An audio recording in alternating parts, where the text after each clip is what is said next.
giving you a slice of unapologetic conversation. Welcome to Straight to Tape. My name is C. Perry Elysia II, the Mr.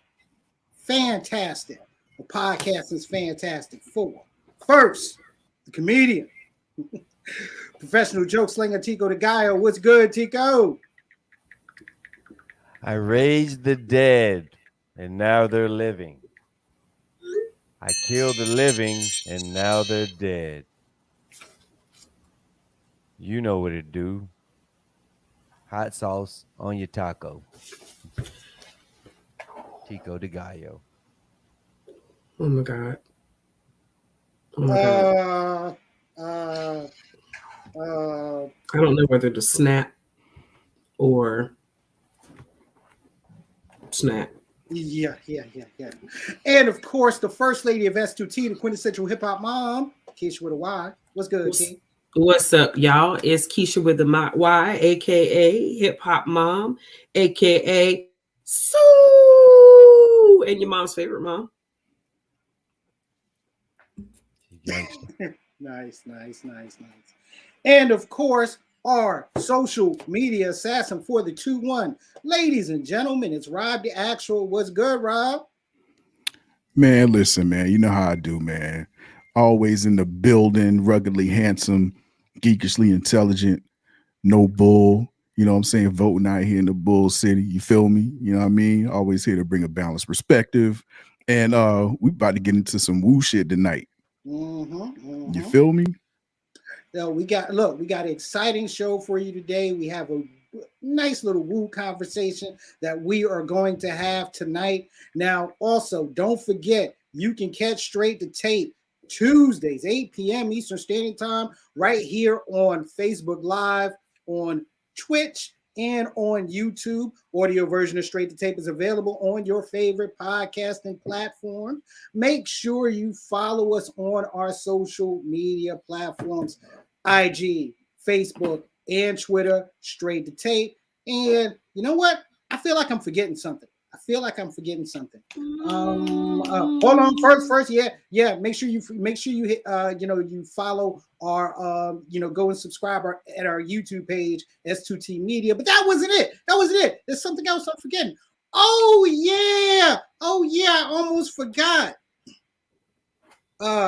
Joining us this evening, he's the permanent guest host of Straight to Tape. You can catch him on Wednesday nights, 8 p.m. On his show, Intelligently Ratchet. He is also one half of the Honey Mustard Boys. Oh my gosh, these niggas. Ladies and gentlemen, I bring to you my man, Bishop Omega. What's good, As Bishop? one half of the Intelligently Ratchet and the Honey Mustard Boys, my name is C. Perry Elysia. I'm the Mr. Fantastic of Fantastic Foreign.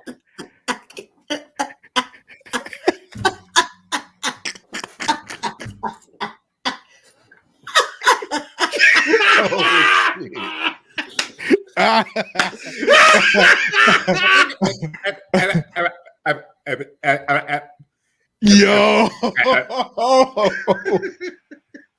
Even with the messed up internet, yo.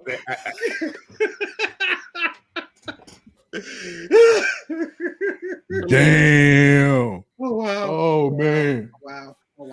Are you gonna wear that thing for the entire show, yo? I don't know if I am, you know what I'm saying, but I may talk like this the entire show throughout the Wu-Tang and everything else. Tico the Gallo, funny man. You sound like Snoop. You sound like Snoop Dogg's character on BMF right now. The sleazy preaching. Oh God! Welcome back, Bishop Omega. Man, I missed y'all, man. I missed y'all, man.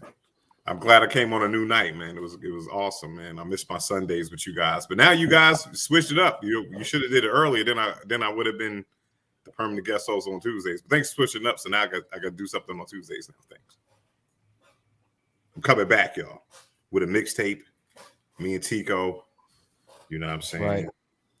Chicken and swamp water. There it is. I'm swamp water. He's chicken. Yeah, right. Disgusting. There we go. Buckeye, That nigga. sounds terrible. That's Look, the ad like- lib, right? That's the ad lib. Buckeye, niggas. Nigga. Well, they had that song, bark, bark, chicken, bark, bark, chicken heads. Hey, don't spoil the remix, yo. Don't spoil the remix, yo. Man, I'm happy to be with y'all, man. This Wu conversation is about the one for the ages. Yes, it is. Yes, it is. Yes, it is. Because of course we have another guest that's going to be joining us today as well. However, before we get started, now we have to always take a look at what's going on in the headlines, what's going on in the news. So, ladies and gentlemen, you know something? Let's get things started off with, of course, our headline grab. Our headline grab. That's dope. Turn into a pirate, nigga. We almost didn't make it. Almost didn't make it. But yo, let's get started with the headline grab. Let's see what's going on in the news today. So, this past Sunday,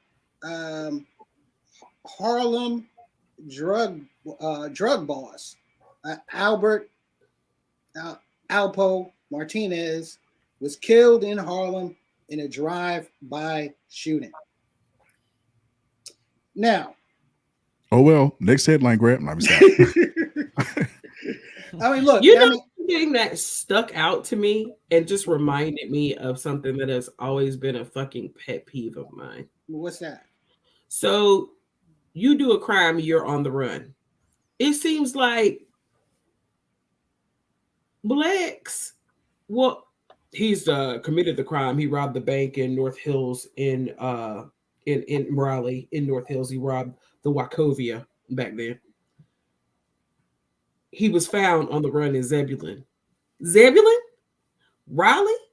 So back in the day, this dude, when he got nabbed and ended up doing the 35 years of snitching, they found him in Southeast Washington, D.C. If you have all that money, go somewhere. That was before, wasn't that? Yep, that was before 9/11, before you need a passport to get to Mexico and Canada. Like, I don't understand. They found him in, like you said, they found him in Southeast DC, where he was also selling drugs on a huge scale. Exactly. And the FBI was investigating. If you're gonna run. But here's the whole thing. In Alpo's case, Alpo wasn't running at that time. I mean, he got knocked back in 91. Okay, right. That's what I'm talking about. He wasn't running recently. This was when he got nabbed. Yeah, he wasn't way running back in the day. He was in Southeast DC. Yeah, he wasn't running. He was working. Fucking he was working. He was working. He was working. Well, in this recent case, Perry over here, Josh snitching. He the next. You're right. Get off his dick, man. The nigga wasn't. What you mean? He was working. He was working. He was working. He was working in DC, selling drugs. Nigga, say he was selling drugs in DC. Nigga, don't. He was putting in. I mean, he was working. He was working in DC selling drugs. I mean, come on. He was selling drugs in DC. He was like, I ran. Let's fast forward to Halloween. Let's fast forward to Halloween. Yeah. Let's stop acting like this nigga was punching the clock. I mean, come on. You're supposed to be in so when you go into witness protection, you go into witness protection for the rest of your life. Mm-hmm. How the fuck are you in witness protection in your own old neighborhood? Like, that makes no sense. Everything I know and everything I've seen about witness protection is you take them from the city and you be like, dang, I gotta live in Iowa. Or dang, I gotta live in a suburb of Seattle, but you just chilling. I think it's New York cats, especially Harlem cats. You know what I'm saying? Because Henry Hill did the same thing. You know what I'm saying? Like Harlem cats is a different breed of nigga. Like, you're not gonna put a Harlem cat somewhere out in Iowa because they ain't got the fresh forces. You know what I'm saying? You're not gonna understand my drip. I need to be around my people so I could get fly. Yes, you can see if you can see in that picture, he had a Dior motorcycle helmet with a motorcycle vest on. You know what I'm saying? It was just like, you can't wear that shit in Iowa and they understand what's going on. You know what I'm saying? So And then Precisely. I think what Alpo, what it is sometimes it's about being with a lot of cats, and you know, when you flashy and everything like that, it's like when it's about you being fly and you being noticed. It's the ego. It's the ego. You want to be seen. He basically wanted to be seen to his death. Yeah. And that was always Alpo. Okay, you know, that was always Alpo. You know, going back to the days of of dealing in Harlem with him, AZ, and Richie Porter. Okay, I mean, you know, Cameron did a decent job of playing him in Paid in Full, which is based off of off of that crew. And didn't Cameron recently make a comment like, "Fuck y'all talking about?" Like, dude was murderous. Like, Cameron did a good job portraying himself. You know what I'm saying? Just reciting lines for a character named Rico. You know what I'm saying? I mean, let's not act like Cameron is like this dope ass actor and shit. I mean, he was just acting a straight nigga on camera. Because niggas die every day, B. They die every day. I mean, that was a class. That's a class. He did coin a classic line. I ain't gonna lie, but yeah, I mean, I get it. You know what I'm saying? But you know, going back to the point of why this nigga was in Harlem. First of all, that just like just to even say that, you know what I mean? It's crazy as hell for him to be in Harlem. You know what I mean? But it goes right back to Bishop's point. A nigga like him just got to be seen. That's all it was. He wanted to be seen. He was coming out of a club, right? Yep. On some fly nigga shit. You know what I mean? He that's it. He wanted to be seen. Bottom line. And somebody else saw him. Somebody saw him, all right. Somebody saw him. But we also got to talk about this, like how Poe was walking around for years. Once he got out, like this, he's been in Harlem, right? Like what I'm saying is right. He's been walking around this whole time. So what it was that air of invincibility. You know what I mean? Like these my streets. I'm gonna do what I do. Boom. If they kill me, they kill me. And then after what about? Because he's been out for like what about 5-6 years? He's been out since 2015. So good. So 6 years, right? So boom. You know what I mean? So what it is. They're not gonna see. Everybody was like, "Yo, people that are unaware, they're not gonna shoot Alpo first day out. They're not. They're just not going to." And then you don't know what type of permissions people have to get to because this is a hit. You know what I'm saying? I don't think it's somebody him just beefing with somebody and Young Boy just shot him.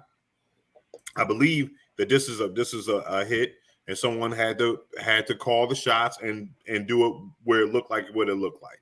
So. RIP, you know what I'm saying? Hate to see someone's, you know what I mean, lose their life for anything, but you know, that's the game, man. That's the game. And then especially you read what you said. Yep, especially when you snitch. I mean, you know, not to step on your toes, man. I don't feel comfortable saying RIP to this nigga. You know what I'm saying? I mean, it's just like you said, it's part of the game. It's just part of the game. Go ahead, Tigo. I'm sorry, bro. I mean, the reason why I haven't spoke on it because you know I don't know the dude personally. I heard stories, but I can't just go off of stories. I really don't know this dude.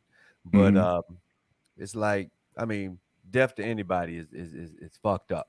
You know what I'm saying? Anyway.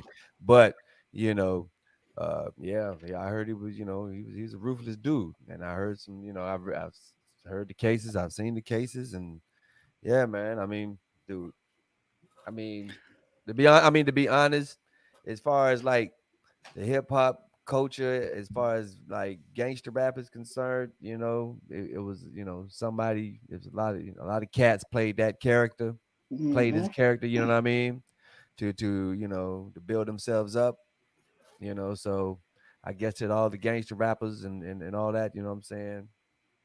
And all that, but I mean, I didn't know the dude, so I can't talk on him. Look, I'll say this. Look.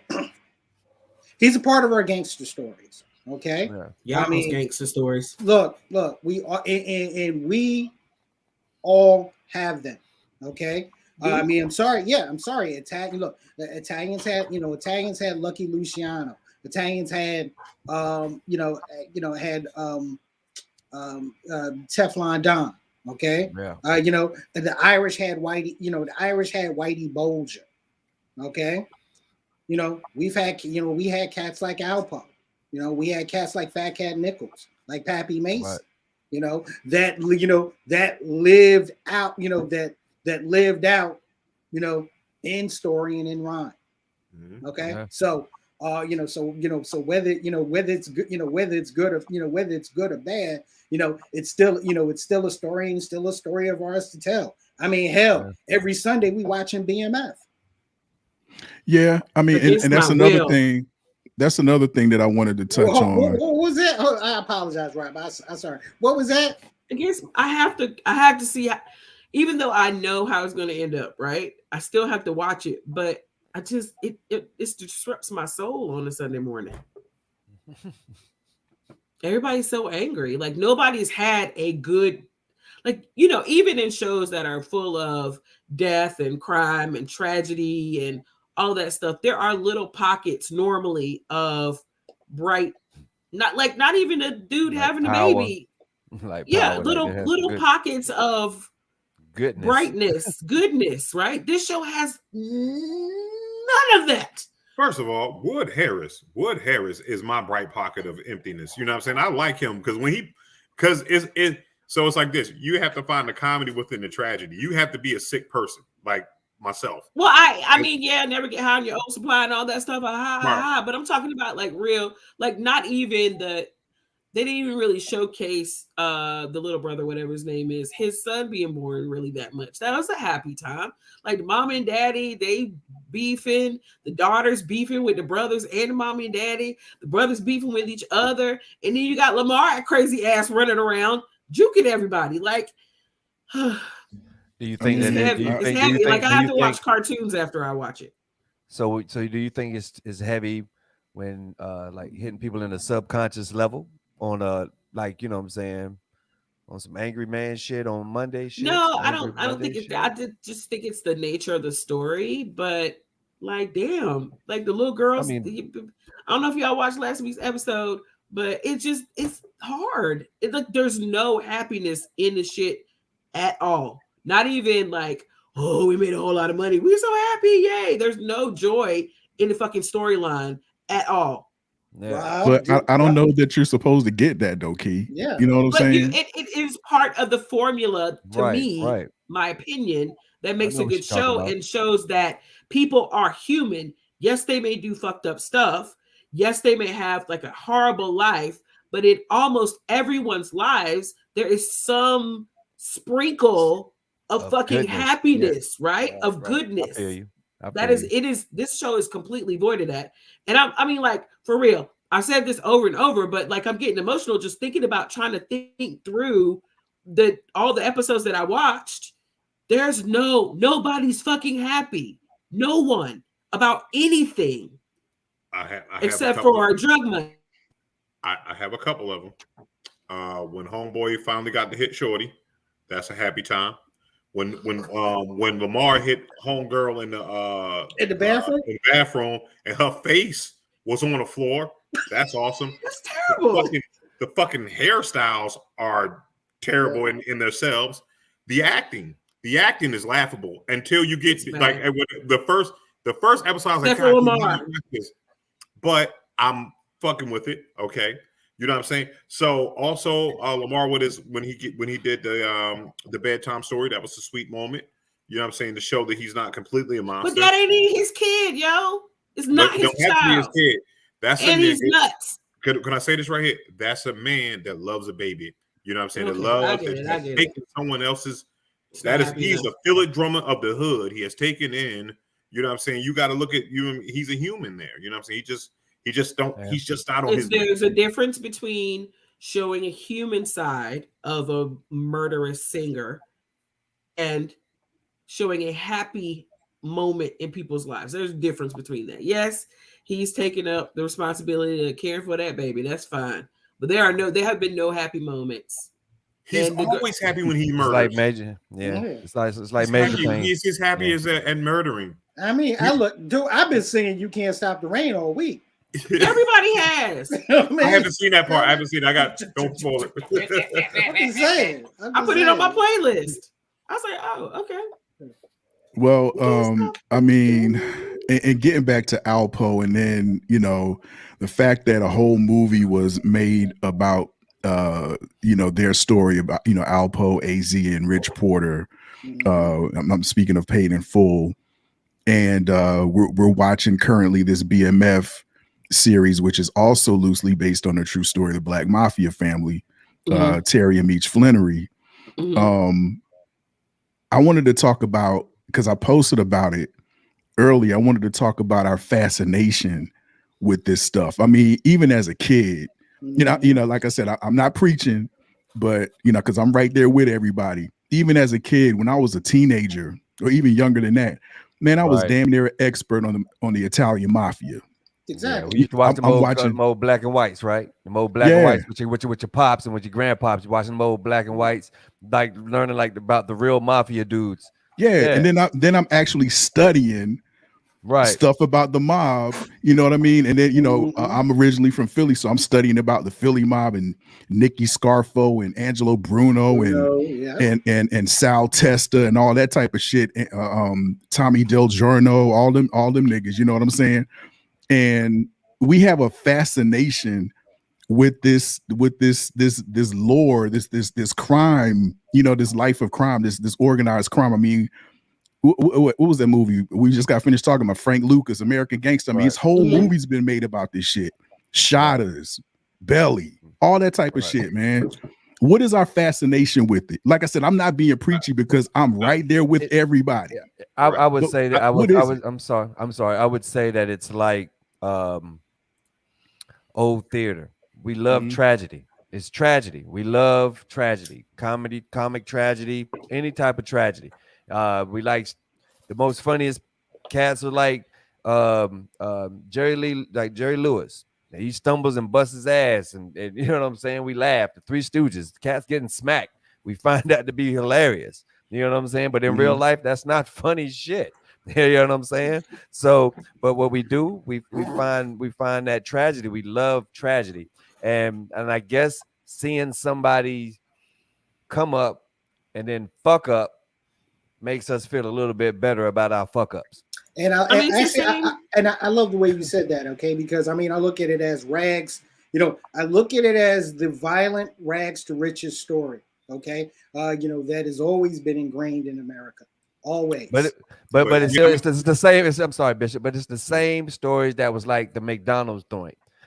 Every great company has a crime story behind it. Mm-hmm. Every great corporation has a crime story behind it, and we love that shit. Yeah, but I also think it gives people kind of a window into how bad their life can be, and it makes them feel better about themselves, about their lives, about their circumstances, or either gives them, some people, a roadmap of where they could go. You know what I'm saying?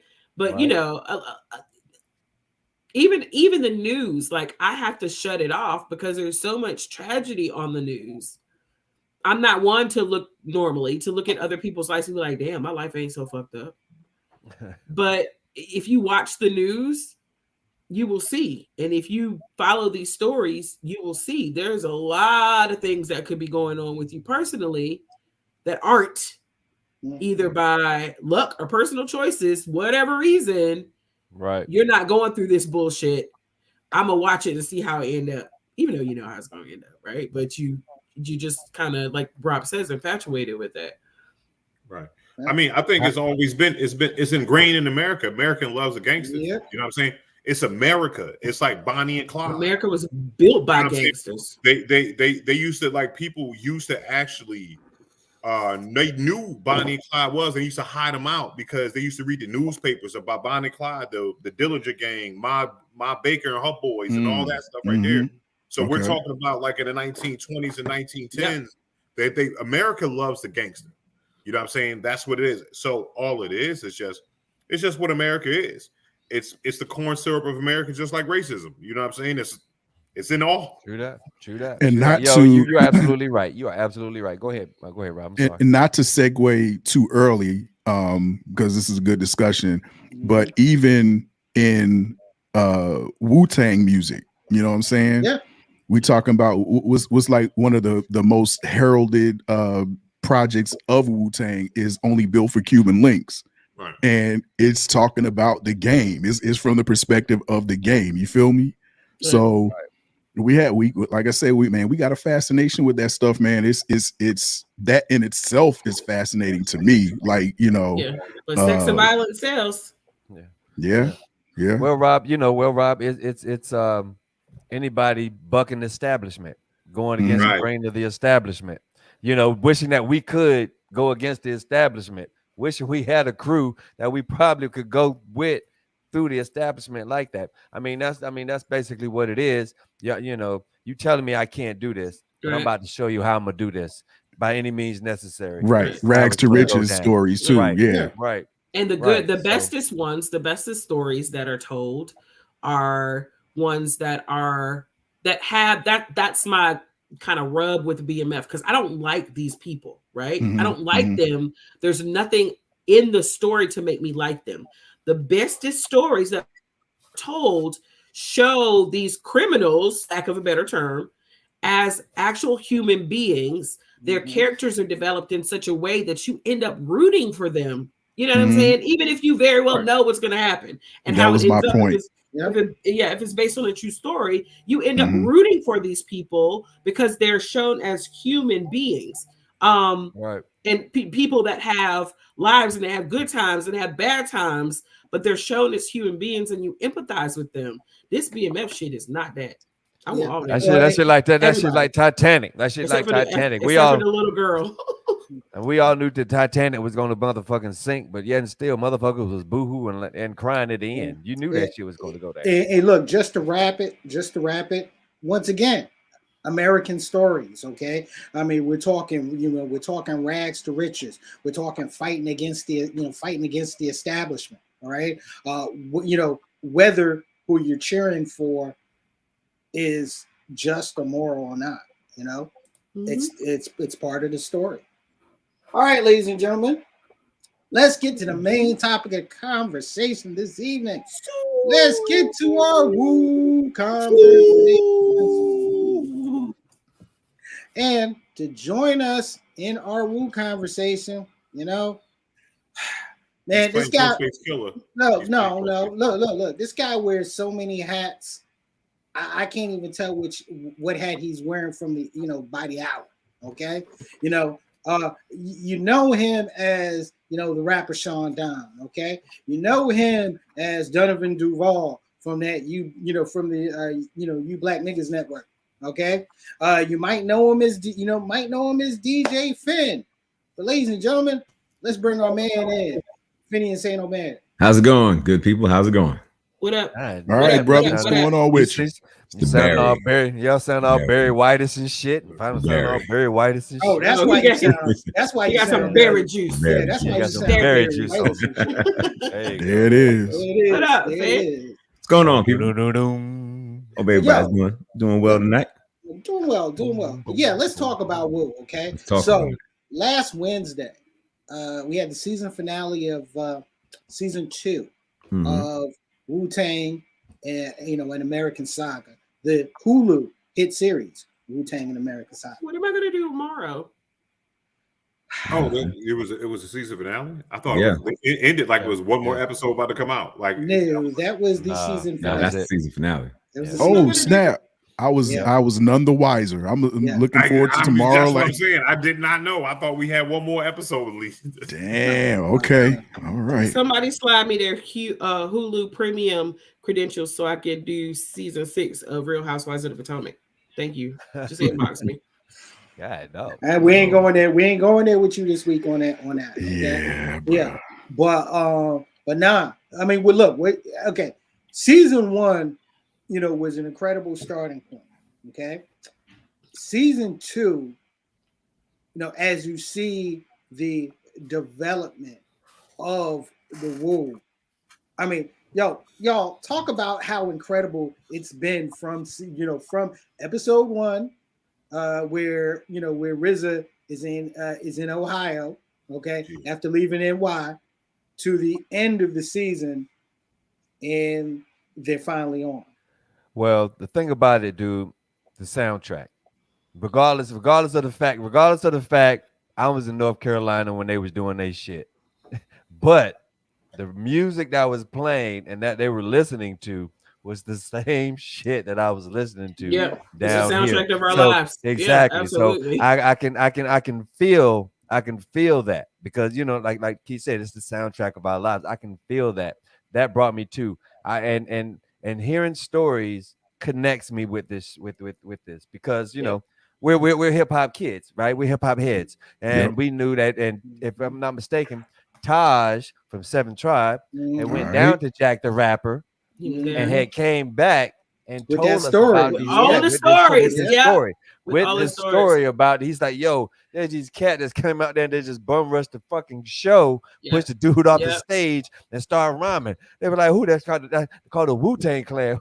And all they talk about is fucking is kung fu and kung fu movies and shit. And we were like, what? We were like, what? What the fuck?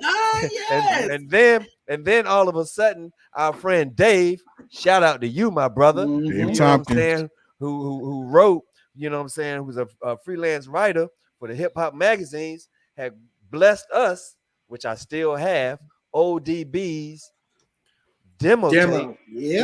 That is not like the album. So I'm telling you, like, those stories is the stuff that connects me to this, joint. And I believe that when people watch this, they'll have that same feel, like, damn, I was right there when the Wu came to, like, maybe they might go to Georgia. I was there when they was in Georgia. No, they would go to North Carolina. Well, you know how that goes. December, how that 1993. I was there. Oh, the Kamikaze show. Yes. Yep. Kamikaze show. Steve, shout out to I'm Steve. talking about the show in Wilmington where I got to take them out to get food on New Year's Eve, New Year's morning of 1993, changing it in 1994. Yeah, it's like that was like one of them stories. Like, everybody got a Wu story. Exactly. You know what I'm saying? It's like everybody got a Ron Jeremy story. Hello, pause. Oh God, here we go. Everybody was thinking, do I have a Ron Jeremy? Do it right, exactly. I don't do it. He looks horrible. Oh my God. Kevin Bacon maybe, but not Ron Jeremy. You know what I'm saying? Oh, I got pictures. Oh shit. Okay. We ain't hitting that rabbit hole. Let's keep it focused, ladies and gentlemen. But my again, it's kind of ties back to what I was saying about BMF. Like, there's so much Black boy joy in this damn series. Like, yes, we all see Wu from their image that's portrayed in the music and their interviews and the media. And this show really got down to them as human beings and their fears and their wants, and their happiness when shit just works out, right? I mean, we knew it's going to work out. We know, I don't know how many series, I know they could do 6 seasons of the show, right? But we don't know how many seasons there are planned. But we know how it's going to end out because we're living that shit right now. But seeing the little nuances of them trying so hard and then shit working out, like the last episode when they started out in the black and white, and the RZA was like doing the video and he came up with the whole chop the head off thing. Man, that shit happens in real life, like happens to us in real life. Like, we are a group of brilliant minds and we pop stuff back and forth, and then boom, here's the idea. And it's a little bit of you, and it's a little bit of me, and it's a little bit of him and him and him and her, right? So it is so refreshing to see it in that perspective, instead of it just being like shit we already know. Yeah. Key, I'm sorry, Pete. You were absolutely right when you said that, dude. Like, I never thought of it like that, but when you said that, you are absolutely right. This is a feel-good fucking show for men. For men. I mean, just let's call it for men. I mean, you with your crew, you know what I'm saying, and you out here young as shit, and you're going out here to, you know what I'm saying, and you see that you get knocked down, you still get knocked down, but you still keep going, and you still, man, you are absolutely right, Key. I'm Yo, with Finn. you. I'm with you also, because Wu looks like Mass Con. Wu looks like Justice League. You know what I'm saying? Right. It's you know what I'm saying? You know what I mean? Wu looks like Earth Movers. It's because like anybody that has ever put a bar or something like that together, well, just more than you, right? It's like when you are the annoying group, you know what I'm saying? It's like Wu is all of us. We got the DNA of it. And it's like this. And for us just looking at them from the outside, because remember, there wasn't social media back then. So you just knew whatever you got in the magazine. And what stories you heard. Right, what stories you heard. But it's like this. It's good to see that, oh shit, you motherfuckers are I'm talking about exactly like us. We, you know what I mean? Because if you ain't never rapped unless you bum rush the show. Like at the end of the day, you know what I'm saying? If you haven't gotten booted off the show, got booed, got somewhere or whatever, and made disappointments, the power got cut off in the studio, the microphones don't work, somebody baby mama come through and kick over the speakers. Like the real tragedy is shit flooding. Like, can I say this right here? When his basement flooded, and I felt that shit, yo. I felt that in my spirit, bro. I lost shit like that. Like I was like my wife was in here. I was like, like I couldn't take it. I was like, yo, and I knew it was fake poop, but I was like, oh man, that's poop. Like I could see Dunny doing that shit. Like, you know what I'm saying? I could see Dunny saving all the Golden Era music hoodies, everything on them and shit like that. I'm gonna resell them. I'm gonna just wash them, baby. We'll get them. Send them in a bag of rice, right? Send them in a bag of rice. The bag of rice saves everything. I mean, look, Finn. Yeah. Yo, especially from the musical perspective, man. To me, the best scene of the entire season is still the in the mind of a producer while he is putting together a track. I know exactly what you're about to say. Talk about that. Especially from your many hat wearing motherfucking ass. Speak from that perspective, my man. Man, all right. So that particular scene, when he's looking out and seeing like all of the musicians, and he's putting one back in, taking one out, and creating. It's like, I'll say it like this. Basically, it's like with Pharrell's album, Seeing Sounds. That's exactly what that is. Yeah. You know what I'm saying? That's just a perfect visual representation of what it is when the producer is making the beat. They don't just hear it. You know what I'm saying? Like, we see it. Like, like for me, like when I'm in the store and there's music playing, I can see the pads right in front of me and I'm hearing the song playing. I'm like, oh, this is going to be this part. This pad's going to be that part. And I'm playing it out.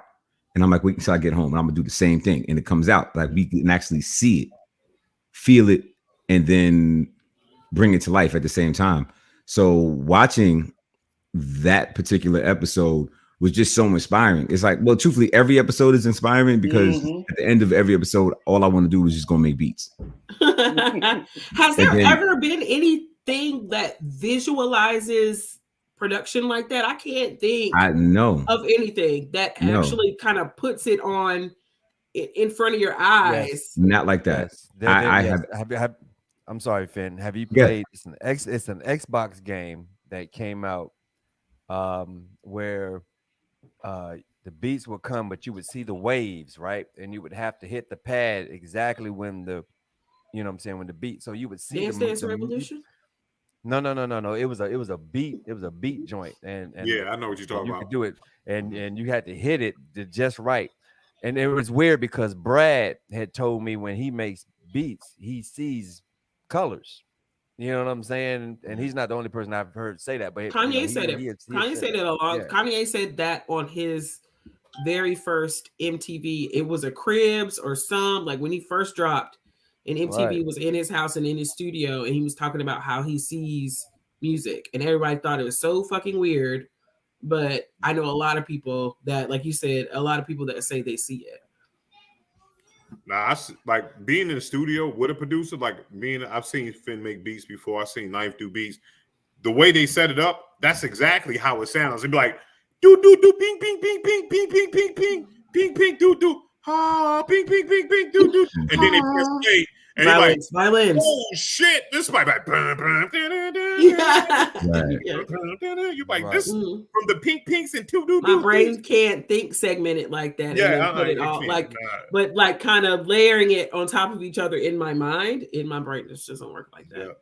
So shout out Too to logical. It's too logical. Yeah. Shout out to you, man. Okay. No, Finn, go ahead. No, I was just saying, like, yeah, I mean, it's just an ill process. I mean, because like once you really get into it, because I know before I really dove into production, like I would say back in like 93, when I first started going to the studio with my crew from high school, I didn't know how to use an MP. You know what I'm saying? Like I just went to the studio with the ideas. I bought the vinyl with me and I was like, I told the engineer, I was like, sample this, and sample that and put it all together. I knew how to, you know, snatch what I wanted and to create something out of that. But once I got into how to use the machine, and you know, it's funny because I actually use machine. So, but when you actually put hands on it, it just makes more sense. And the creative process, it's so much easier now because you can control it. So it's just like the way, you know, in the show, the way RZA was talking about how he can manipulate the sounds and make it the way he wants it. That's exactly what it is. So I really like the way they conveyed the message of how the process of producing music and then having the idea of who to put on it, because it's not just making the beat, it's understanding the tone of voice that goes on a particular beat. You know, and that's so huge for hip hop in itself, because non-hip hoppers just hear the music, they like it, they dance to it, or they nod to it, or whatever, and just think it's just kind of a ragtag happenstance, right? That episode really exposes that it is true art, like pouring, like Bob Ross telling you what fucking colors to put on your board before he starts painting on the show. It is, and then he actually paints and makes a whole fucking mural in 30 minutes. So it is that episode, I think, is Ninth needs to put that as part of his damn and just look at the creation of Cream. You know what I'm saying? Like how he had Meth just do the hook. Yeah. Like that song would have been totally different if he did a verse. Right. Yeah. It may not have been as classic as it is now. It was like, no, we just need you to do that one part. Right. So like as a producer, you have to have that full understanding of vocal texture when it's supposed to, like when it's at its highest peak for that particular song. It's like, nah, I don't want to use that too much. It has to go here.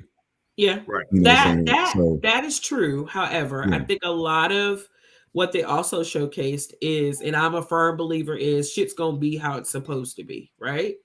Whether that supposed to is good or bad, it just is how it is. And some of the shit is just kismet. Like, that particular scene, he just kind of walks in and something happened and he was like, oh, get in the booth. Not like he had kind of crafted it out in his mind. These going to be here, this going to be here. Let's try this. And it worked. Because he had been working on that particular song for a while and it just didn't have what he needed it to have. And I don't know. Sometimes you find the sweet peppers behind the cinnamon. You know what I'm saying? It's like, you know, something is missing in this shit. And you can't put your hand on it. It's like when you look at your kids and they remind you some shit like, that's right.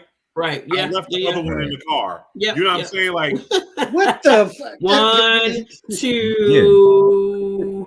Damn it. There it is. You left the one insignificant thing can offset and bring to life everything else. Right. So Meth walking into the studio was like, yo, I got it.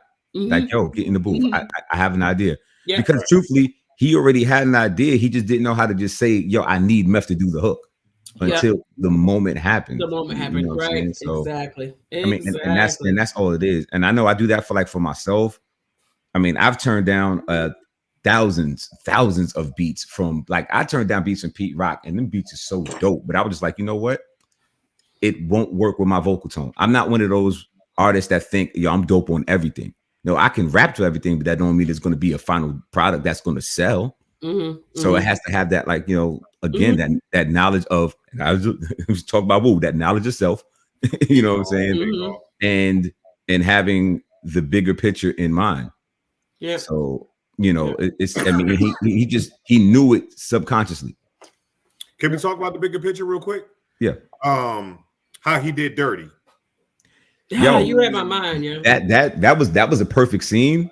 I really enjoyed that one scene. That actually stuck out to me more than everything because of he knew what Dirty needed before Dirty understood what he needed, and he was like, now it was like, yeah, he wanted to be on Def Jam, of course, lifelong dream. Every one of us wanted to be on Def Jam. But he's like, no, but they're going to give you everything Def Jam is going to give you, and your master's back in 20 years. You know, but you think about when you're telling, I can't remember what their age range was at that time, but regardless, you're telling somebody who was young and they had no money like that and opportunity, you know, because like the picture they already painted in their mind is already set in stone, and then you're ripping it off the wall, and you're like, no, you're going to take this. So that resentment, I understood the resentment. It was like, even though it was done out of great intentions, but the missing component was you didn't even take the time out to go talk to that man about it. You could have still made the decision. You like, look, Dirty, look, like I'm gonna tell you what it is, but this is what it is. I don't care what you like. You could have had that conversation. It was like, I don't care what you say, because I'm looking out for you. But to go do it without even giving him the opportunity to argue and then maybe say, you know what, you right, God. Like, or not, it still would have been what it was, right? That resentment lasted for a long time, didn't it? Yeah, I mean, because, I mean, at the end of the day, he just basically took that decision away from him. Like, even though like it could have still went that way, but he didn't even give him that chance. They were both, because they were absolutely both right and both wrong at the same time. Exactly. It was like this because, again, I was on an edible, so it was deeper to me. You know what I'm saying? Touched my soul. But it was like, you know what I'm saying? It was like ODB was saying, yo, like Finn said, you didn't even consult. You didn't even tell me. Right. Like, if you like, you know what I'm saying? I don't give a fuck about 20 years. Because again, and then RZA was like, yeah, your reaction is telling me I did the right thing for you, because you can't see. Like RZA. But a lot of them in that situation couldn't see making it to 20, 25 years old, much less 40. Because they street niggas, right? Yeah. So when you're dealing with that shit, you know what I'm saying? You're not supposed to do that, right? You don't have that insight, or else you wouldn't sell crack cocaine in the open air. You know what I'm saying? You would have people mail it to them. But you know what I'm saying? It's like, so at the end of the day, it's like this. RZA did what was right for Dirty's future. He did that shit. He did that shit for you. Like I said, he did that for my grandkids and your grandkids. And you know what Dirty said something at this point? How the fuck you make decisions for my grandkids? You know what I'm saying? It's like you overstepping your bounds, but sometimes you have to, because when now that we live in the future, right? We understand that was absolutely incredible what he did. That's the reason why Young Dirty Bastard is eating. You know what I'm saying? Why those kids can go to private school. So you know what I'm saying? And sometimes you gotta punch it out with your brothers. And let's talk about this right here. How Old Dirty Bastard could beef with that. See, this is a businessman. I beef with you. I came by myself, but guess what? I still cut the promo. Right. Yep. I'm supposed to cut the promo. Yep. And I was there. Fuck you afterwards. Yeah. And I'm glad we went to Old Dirty here, okay? Because the performance that TJ Adams is doing as Dirty is freaking amazing. Yeah. What have you thought about the individual performances of this cast? I think they're spot on. There's a lot of internet beefing about why Young Dirty Bastard is not Old Dirty Bastard in this series, and he's not an actor. Exactly. I mean, but can he perform? He does perform like Dirty. But he really don't. I've seen it, and it's amazing. But performing on stage is different from acting in a series. I think the kid that's acting as him does a better job, because I've met Young Dirty Bastard, and I was like, this kid is just more natural being your dad than you are. You know what I'm saying? Yeah, exactly. and like his mannerisms, Like TJ's mannerisms. Yeah. I swear I'm watching. Basically, you know how you felt when you first saw What's Love Got to Do with It when Angela Bassett played Tina. Yeah. Yeah. And you thought you was watching Tina. Yeah. And then the same thing with Ray. And you know what I'm saying? Like I got the same effect with this kid. This kid is special. And he's a rapper. Yeah. And he's a rapper. And he's good. I saw a video that he put out 12 years ago. It's dope. Like but we'll come back to that. But everything from the way he holds his mouth, the way he like shows his gold mouth, the gold teeth. Yeah. You know, the way he walked. It's like, yo, I am really. It's like Old Dirty. Just his spirit jumped into this kid, and he walked him through the whole thing. But that's what actors do. That's what great actors do. They study, and I'm not just talking about studying for a math test study. Like a lot of actors do what you call method acting, and they completely leading up to their role submerge themselves in whatever culture, mannerisms, everything for the actor. Their families and friends hate that shit because if they're playing a character, more than likely, if you encounter them while they're preparing to and while they're playing this character, they're that character, not your friend. Right. But that's what makes this shit so good because he's so immersed in who and what Oh Dirty Bastard is that it really comes through on the screen. And Key, and I'm glad you mentioned immersed, okay? And my man Rick Lucas, thank you for mentioning that, okay? Shamik Moore as Ray, okay? Yeah, man. You know, and I ain't gonna lie, from the beginning, I was like, yo, it's too much. And then, but as it went on, no, it's perfect and it's spot on, okay? Shamik Moore, and I'll say this, in everything that I've ever seen Shamik Moore in, from Dope to the Get Down to his voice as Miles Morales, the brother has always impressed. And as he was Miles Morales. As Ray, okay, as Ray, you know, as it relates to the voice, as it relates to the, you know, to the mannerism, okay. And then Finn, I heard you mention this before, the way he holds his head. Yeah. The way he holds it, it's pure Ray. He is, you know, he is so into the role that he just brings it out. So aside from ODB, do we know if the other members coach their character actors along? I don't know. But if I had to list them, it's going to be ODB, Ray, and then U-God, the nigga that's playing U-God. He did a good job. Great job. And then looks like then Meth. You know what I'm saying? No, Meth like he's kind of close. Master Killah, the dude that's playing Master Killah is Master Killer-ish. I like Deck, the nigga that's playing Deck. He's good. Well, actually, and I don't mean to cut you off, but I want to bring that back, okay? Because my man Doug Floyd mentioned it in the chat, okay? You know, Joey Badass was originally playing Inspector Deck, but you know, he pulled out, okay, because damn if he shut up, Rob, because damn if he ain't doing a masterful job on Raising Canaan. Okay. Oh my God, a masterful job on Raising Canaan. But I feel like Raising Canaan, he's playing himself. I don't know about that. A little stretch. He's good. But it's good. He had Joey Badass has so much range. If you go back and watch what he did in this, you know, on Mr. Robot and other stuff, you know, the cat has an Academy Award. Okay, so you know, my kids call him Joey Bad Booty because they won't say ass in front of me. But you know, okay, Sadiq, how do you feel how Sadiq's doing as Ghostface? I don't like Chaundon as Ghostface. Why you say that, man? Why you say that? The internet is stupid, man. Yo, that's young Chaundon. I want to know who started that. Like, who got on Facebook and set that off? It was me. I was like, I don't see it. Okay, but you know what? Here's the thing. I'm gonna be with Ghostface in December. So we're gonna settle this once and for all. You ain't got nothing to do with it because you don't look like Ghostface. Yeah, I mean, I'm saying, but he's gonna look at dude, and then he's gonna look at me, and he gonna be like, "Nah, son." Just make sure you look, hold on. But Finn, why we gotta wait, man?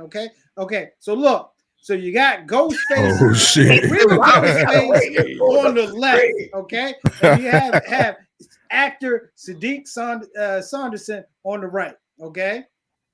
Yo, Sadiq got the long head. Sadiq got the long head. Yeah. So then you have this. That's the same nigga. Not the same guy. Hold on a minute. I'm sorry, that's the same dude, yo. Not the same guy. Hey, yo, Dunn, your genes run strong. Not the same guy. On me, mom. You That is funny. What's Sadiq's last name?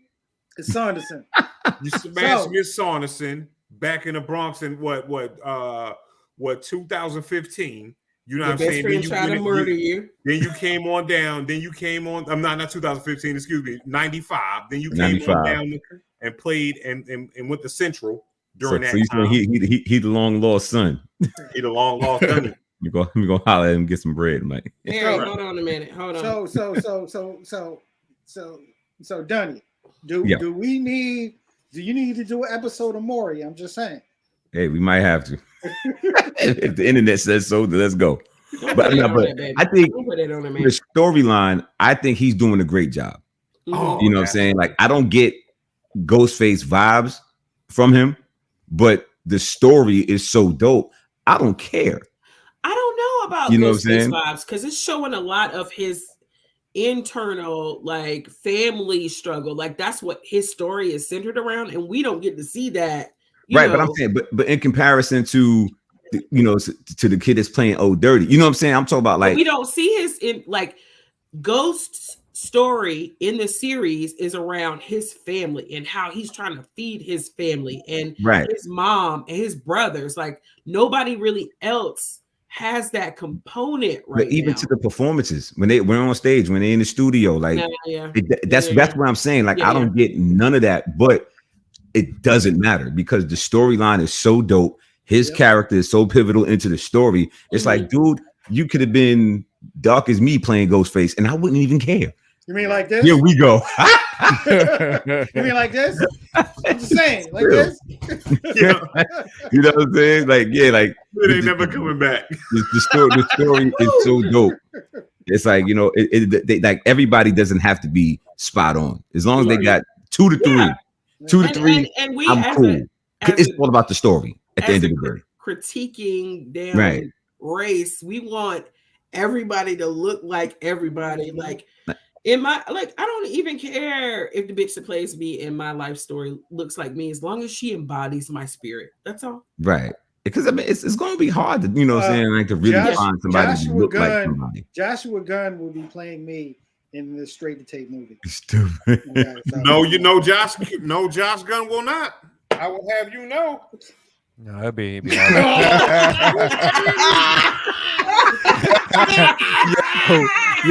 hit it, Bishop. Hit it, Bishop. Prepared with I am C. Cherry Elysia. Welcome to Straight to Tape. I am the Mr. Fantastic of the Fantastic Four. How's my camera? Hit the bad internet. Stupid, man. Yo. I'm hurt. I'm so weak right now. That is hilarious. Ladies and gentlemen, the other half of the Honey Mustard Boys. Thank you. Thank you. I will be. These niggas got their own light skin podcast. I'm also shoot it in the dark. They got to shoot it in the dark because it's already light. Right. Mm-hmm. Or at it's least already too light. At least turn the lights down like this. See, look, that's Prairie behind you right there. That's Prairie behind you right there. Wow. Oh wow. Alive and well on Straight to Tape. Yeah, we do that really well here. Yep, colorism. Yeah, we're not racist. Yeah, colorism is a mainstay. Mainstay. Looking at the screen, it looks like the colors of Benetton right now. We are. Okay, so I do have to ask, what did you guys think about Lala's performance as the A&R rep? I mean, as the rep from I didn't like. from She's the Def only Jam? character I didn't like. I don't mean, like Lala's face. Even though her pussy was wet. I mean, we don't even know who her character is supposed to be. It's like, all right, you just is she not a real character? I mean, she probably is, but nobody knows who it is. Like, right. So if nobody knows who it is, that means they inserted her to be like super hypersexual, and it was unfucking necessary. Like, I didn't have a problem. I have a problem. I know you didn't, but I'm sorry, I had a problem with it. I mean, it's like you ever see the movie? I mean, she had to be aggressive. So I mean, like, you know, especially during that time, aggressive and hypersexual is two different things. I mean, but it was both. Somebody says Tracy. Wow. She did both, but it was like, all right, you know, they didn't give her that much screen time, so it really didn't matter. So it was like, all right, it worked out for what it was supposed to be. It had to be the, you know, the part of the storyline to get them from point A to point B and then keep them.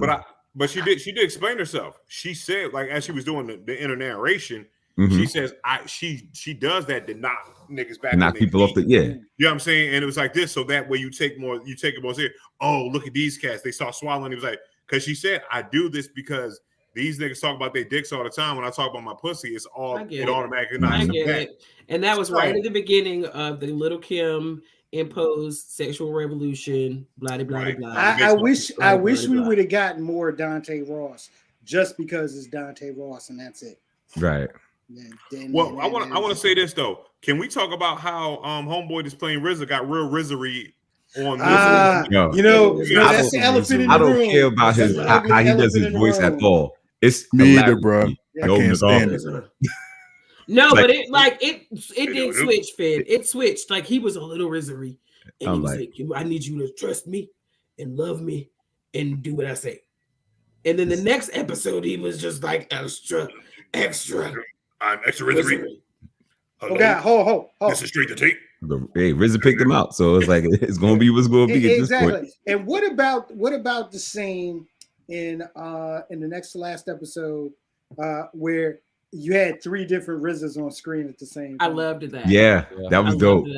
That was dope. I mean, because you think about it, we all, you know, we in a way we all have that in our mind. You know, so you go back to who you were, to who you just was, and then to who you are right now. And you're having that. I know I have that conversation with myself daily.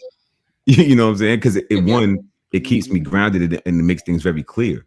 So it's like, yo, when I was that guy, I was making wild mistakes, but then it's like I didn't have the guidance. So I'm guiding that young version of myself where it's like, okay, you know what? That youthful energy I once had, I need that now. Right. But now I need it with the guidance that I never got. I mean, like, just on my come up alone, I never had an OG really. You know, it took till about like 2003 when I met DV Elias Christ. Then he became my OG in the game. And then, you know, like, but just the Justice League, we had no OGs. But you're guiding yourself. You know what I'm saying? So yourself now. Right. So, exactly. So it's like, you know, we have that again, that conversation with what sparked us to do this in the first place. And then that other part of us that got us to this point. And it's like, yo, okay, I got to go back and talk to the self-counsel. But it's also like that's just the key component of turmoil, right? So, and do I want to be the old Keisha? Do I want to be the Keisha from 10 years? Because you're supposed to change like every 5 years. That's why there are 3 of him, because there are 3 of him. Like, you know, 10 years represents like the beginning, the middle, the end, right? So do I want to be the Keisha from 10 years ago, or do I want to be the Keisha now?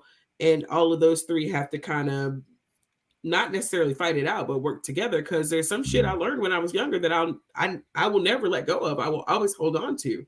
Right. But you get older, you become wiser a little bit. You still don't know everything, right? But you still are not the same person you were 5-10 years before. Right. And then you are exactly, Jermaine, evolve. We are evolving. We are ever evolving. And if you're a super self-aware person, which I feel like RZA is, and he just has kind of always been, even though he fucked up,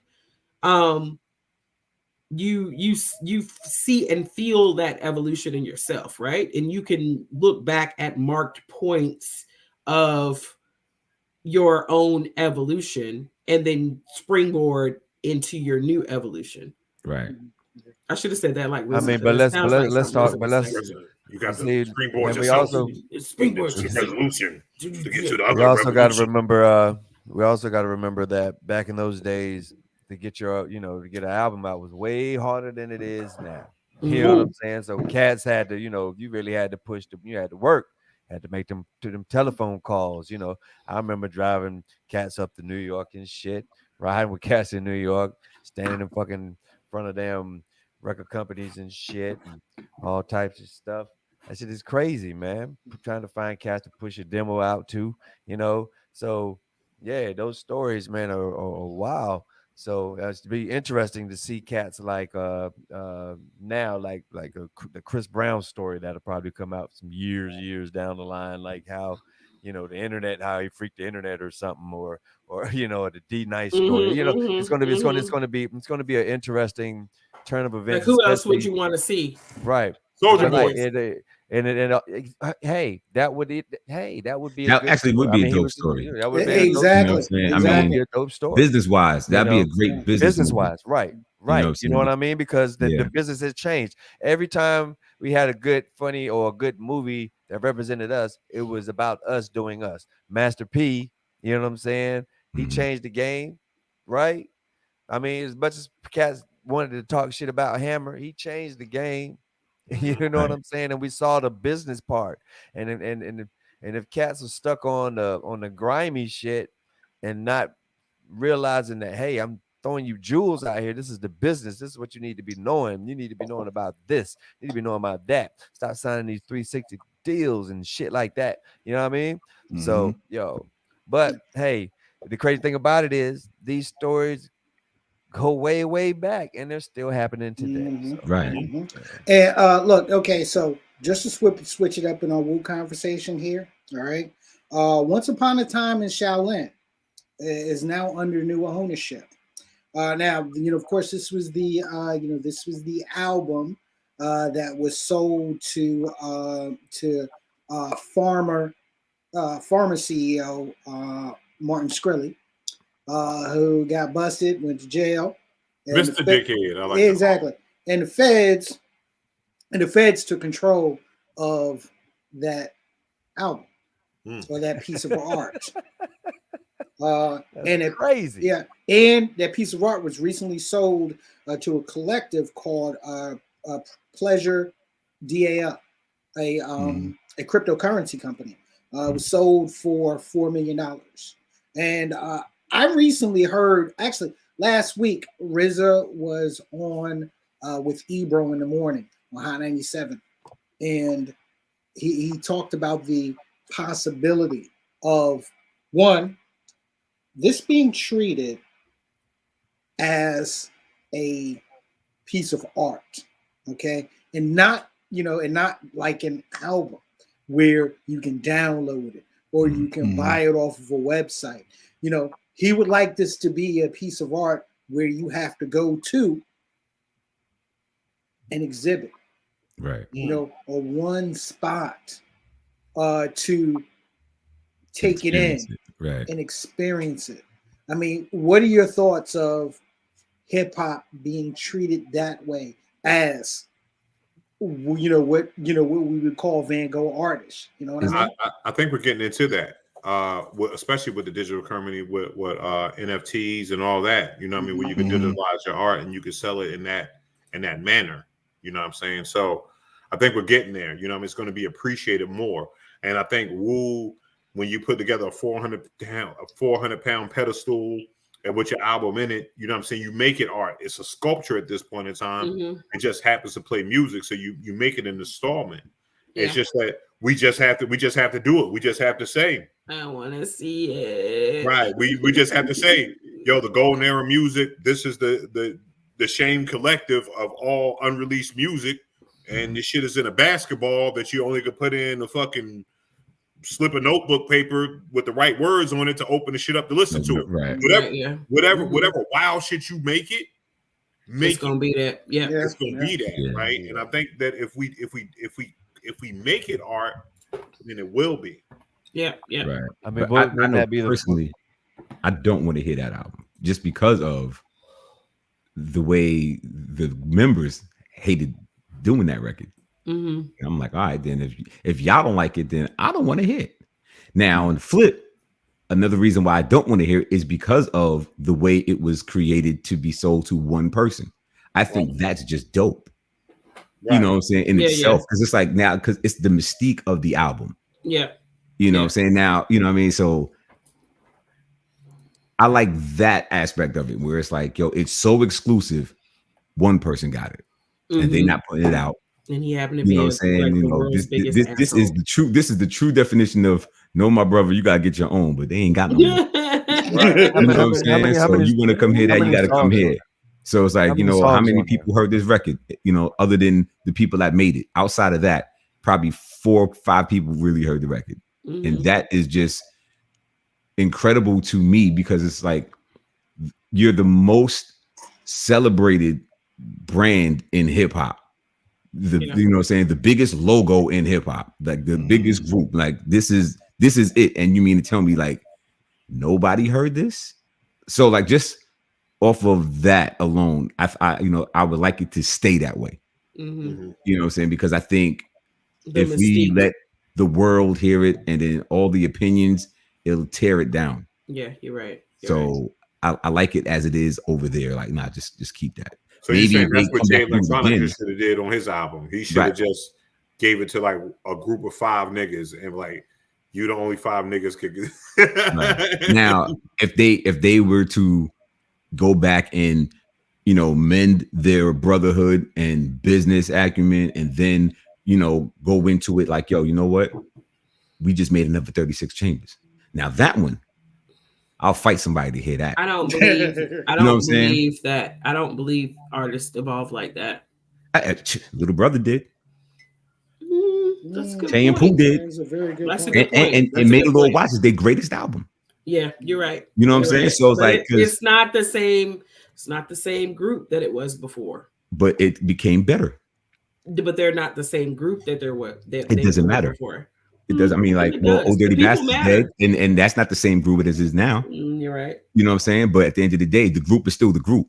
Without, you know, saying, son, it don't matter. The group still move forward. The group been moving forward since the second album. Yeah. So like, Little Brother, it's always going to be Little Brother. The two, you know what I'm saying? They're a duo. So like, but when they dissolved, nobody thought it was. I never thought it was going to get back. You know what I'm saying? And then when it did. It went through the order of mend the brotherhood first. The music will come, but we're not in it for the music. It's in it for the family aspect. Then the music just fell into place, and then classic album. And I'm like, absolutely, yep. You know what I'm saying? Yep. So like if Wu did something like that and gave us something so spectacular, so special, and it was just like, I mean, even like because like we loved 36 Chambers with all the mistakes that was in that record. You hear the, like, you know, saying the little skips, check the thing in the sound that I, you know, say that part. I was like, what happened? Did the tape, they spliced the tape wrong? Yo, and I was like, I didn't care. Nobody hears that album dropped. I was like, yo, this is the one. Special music seeing people though. You know what I'm saying? So, you know, they did it. It was just raw. So it was like, you get that type of art going. It's just that's where I would like to see the direction of hip hop now in this NFT cryptocurrency world go to. And it's like, yeah, this is just as valuable as a Basquiat. It's just or anything else in that vein. It's the evolution. You know what I'm saying? So yeah. Yep. Like how many songs on that album? Anybody know? Nobody knows. Well, Martin Shkreli knows, but you know he in jail. He don't own. He doesn't own it anymore. He can't listen to it. I love probably only listen to it once. Like you ain't make a dub fool. I love the record it on your phone. I'd have made a dub. I buy a record. I make dubs. Like just in case I lose. Like when I bought 36 Chambers, I made 3 dubs because I know my people are going to steal the original. So I'm like, all right. And that happened. And then he stole the copies. Then he sold a copy of the copy. And You know, so I think in that era I had 5 36 chambers on TDKs. So yeah, that Wu-Tang album would have been on the TDK somewhere. Like the gray one, like the heavy TDK. Like, you know what I'm saying? Like, you know what I'm talking about. The metal joints. Yeah. Less likely to pop. The one you pay some money for. That's that $6 per cassette. That's when you bring to the studio, like, okay, yeah, we're gonna put the master on this. Look, before we wrap our Wu conversation, we just passed the 36. 36. Sorry, I meant the 25th anniversary of Iron Man. Mm-hmm. Okay, an incredible debut album from Ghostface. Okay, now for some of us, I want to take you back to that time. Okay, take you back to the time after 36 Chambers. Okay, when we learned that Wu, was signed with Loud Records as a group, but had the ability to freak solo deals with other labels. Okay, so first you had Tikal from Def Jam. First you had Return to the 36 Chambers from Elektra. Yeah, but off of Elektra. Yeah. Right. Okay. Right. Correct me if I'm wrong. Purple Only Built for Cuban Links was on Loud. That was on Loud. That was on Loud. Okay. Yeah. And then you had Liquid Swords on Geffen. Right. And then you had Iron Man on. I think that was on Loud too. I think it was on Loud as well. I might be wrong, but I think it was. All right. You said Geffen too, Bishop? I thought it was Def Jam. I thought Iron Man came out on Def Jam. No, I don't think Iron Man was devices, and I'm like, we can just settle this right now. Yeah, I know. I'm about but just going off memory, it sounds about right. Yeah. But Epic. It was on Epic. It was an Epic. I just read Ron Mr. Wilkerson's Okay, so here's my question to my esteemed colleagues here. What was, in your opinion, if you were to rank the Wu solo albums, especially the first ones, mainly the first ones, okay? Mm-hmm. Only the first ones. How would you rank them? Purple Tape. I was going to say off rip, Purple Tape. Purple Tape off rip. Tape. Yeah. Then Iron Man. Mm-hmm. Then no, you know what? No, Jizza. Mm-hmm. Yep. Liquid Swords. Mm-hmm. Tikal. Then Tikal is last. Tikal was last. Tikal had 2 songs. My favorite songs on it. That album was trash. That album was trash, like real talk. but Liquid Swords, Old Dirty's album, then Tikal. You know what I'm saying? I think, Meth just had star power that made the average fan forget how dope, basically made you forget how whack it is. So it just got dope for them in time. Yeah, and then he was in, so he was on the Clue tapes he had the right songs on the Clue tapes, like, what was it? With the Blood Clot, like that was on a tape, you know what I'm saying? But that worked on that, so that kind of helped the streets. But it was like as an album, it just wasn't cohesive, and it was like it was kind of everywhere. It was like totally it was spotty fire. Totally agreed. Okay?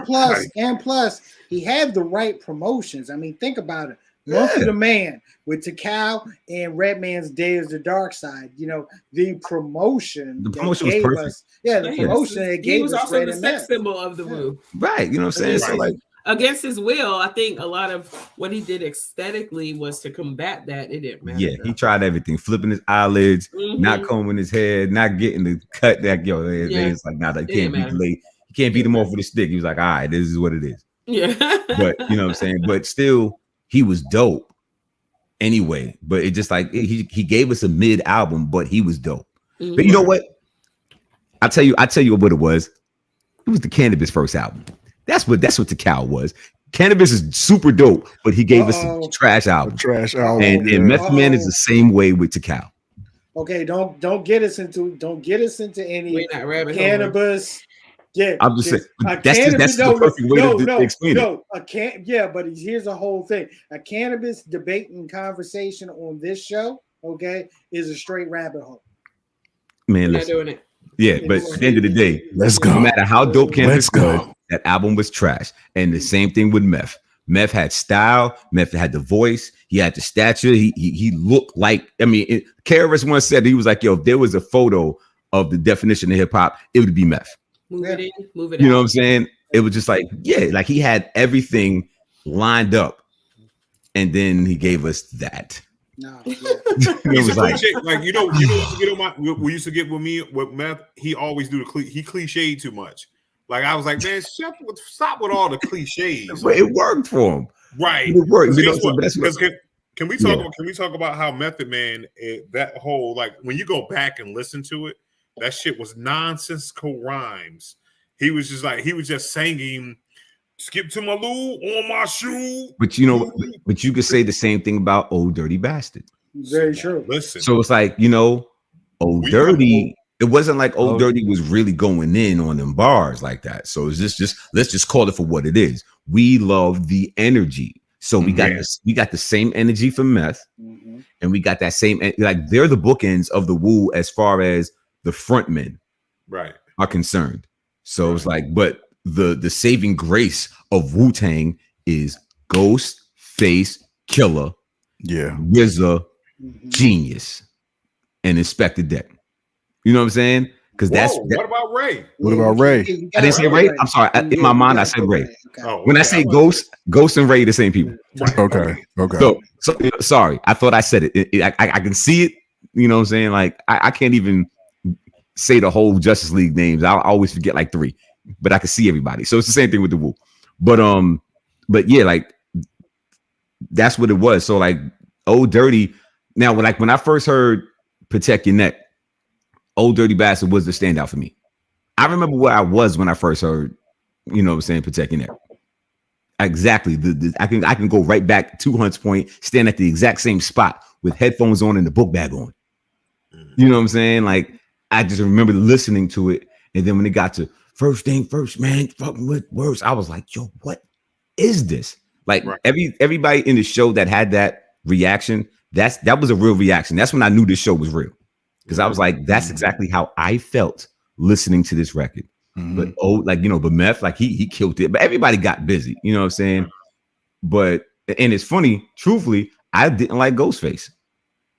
When I first heard Ghostface. No, and actually I know I feel you on that because I felt the same way. Okay. Right. I felt the same way until Only Built with until that purple tape dropped, that changed the game. I was like, yo, he's the most improved rapper of all time. Because I was like, how you go from here to like God level? I was like, he's telling all the incredible stories. Like Ghost knows how to paint a picture. Absolutely. Better than everybody. Than everybody. When I heard who? Yeah, I'm sorry. I did not know that there was this anti-U-God coalition running around the world. Yo, I was an anti-U-God for real. Listen, I'm convinced you guys the shooter. Like you down because you shoot people. Right. That's what you're not down because you nice. Like think about it. I mean, I know a lot of people. That's what the show said. He was literally holding them down. Yeah, it's like, yo, you gotta keep it going with you. Sometimes it's like, yo, like my man really can't rap, but he will clap this whole arena. But can we do this right here? My God, yo, I don't understand it. I start appreciating you God through this Wu joint now. I did too. I started really appreciating you got rhyme wise, nah bars, nigga. I'm sorry, you got bars. It's his delivery. It's his delivery. Okay, maybe that's what it is. His voice. You know what? His voice too. His voice has a lot to do with it. Now we'll agree with you, Rob. Now I'm not saying his rhymes are trash. It's sometimes basically remember on the Cosby Show and he was like, yeah, you can get the steak, you can get all of this, but you serve it on a garbage can lid. Right. Yeah. It's not the same as getting it in the restaurant on a plate. Same meal, 2 different deliveries. Exactly. It's the delivery. Now, I would say a U-God is an acquired taste, just like anybody else that you would hear from the Wu-Tang extended family. Grave diggers. Yeah, grave, you know what I'm saying? Killer bees. Exactly. Like, you know what I'm saying? So it's like you have to really be an avid fan to really appreciate it. I just couldn't do it because it was so many heavy hitters. So it was like, yo, come on. Like, look, I don't care how many Wu affiliates are gonna hate what I'm about to say, but I'm about to say it. Man. Don't go Noriega. No, I don't give a damn. I am about to go Noriega. I am sorry. Okay? Hold on, man. Before you do that, man. Jeez, let me take a drink. Let me take a drink on this, okay? Right. It's this guy here. Go ahead. Sons of Man were garbage. Sons of Man wasn't garbage. Sons of Man was garbage. Nah, I mean, no. Garbage, okay? Now, in no way am I like waving the Sons of Man flag, but they weren't garbage. I mean, like, okay, you know what? That's a whole nother show. You know what? Okay, hold on. Hold on. I will say that Gravel Pit is in my top 15 Wu-Tang songs. I hate that song. I know. Everybody hates the song. I love the song. Can I tell you a quick story? A3C not last year, 2019, A3C. Wu-Tang's headlining A3C, right? Mm-hmm. Big Pool, myself, Loot, Joe Scudder are in the crowd. And I know me, Joe, definitely hate Gravel Pit. And here goes Joseph Scudder. Check out my Gravel. He said, man, could you imagine if they ended the set with Gravel Pit? Yes. They ended the set with Gravel. I almost fought Joe Scudder in the crowd. I was like, you want this out every time I say some shit about Gravel Pit. I love that song. I was like, yo, but here's the funny thing though. Gravel Pit is their highest actual selling song. Yeah. Right, because all the white girls like to dance to it. I was like, yo, this song is this song is trash. It's hokey and it's super corny. But you end the Wu-Tang set with Gravel Pit? I'll never forgive them. For the kids. Wasn't Gravel Pit on the Flintstone soundtrack? Yes, it was. That's why I was Gravel Pit. Because so what it is this right here. This is what happened. You introduced Wu-Tang Clan to 7-year-olds. But there was no 7-year-olds at A3C, dog. I want to hear Gravel Pit. A3C had no 7-year-olds, and there was not a lot of white people in the crowd, so there was no excuse to end it with Gravel Pit. Stop there. Those 7-year-olds were 21 during that time. Dog. Think about when Gravel Pit came out, when the Flintstone movie came out. We wasn't adults then. Dog. I know. Nah, you could not try to convince me. This, like, yo, so what we came to conclude was like, yo, that was you God's decision. He was like, hey, we ended it with Gravel Pit. How do you get to make this my decision? We ended it with this. So Meth, what we gonna do? We ended with Gravel Pit or not? Still speaking of God though, like Keisha brought up the fact that there is a daggone cabal of hating ass, like literally, hating ass niggas out there, and I don't understand. And the whack one in the Wu to me is Master Killer. Master Killer. Yeah, you know what I'm saying. And why don't people hate Master Killer more than you got? I can't. There are literally some DJs that would not play the fucking Wu-Tang verses. They put Master Killer dead ass in the middle of Triumph to get his ass like because you had to open up hot. You had to come in hot with Deck. You know what I'm saying? Master Killer's on his record. They just stuck his ass in the middle. That young drums are seen by the sun. Man, get that shit out of here. Grandfather. That drums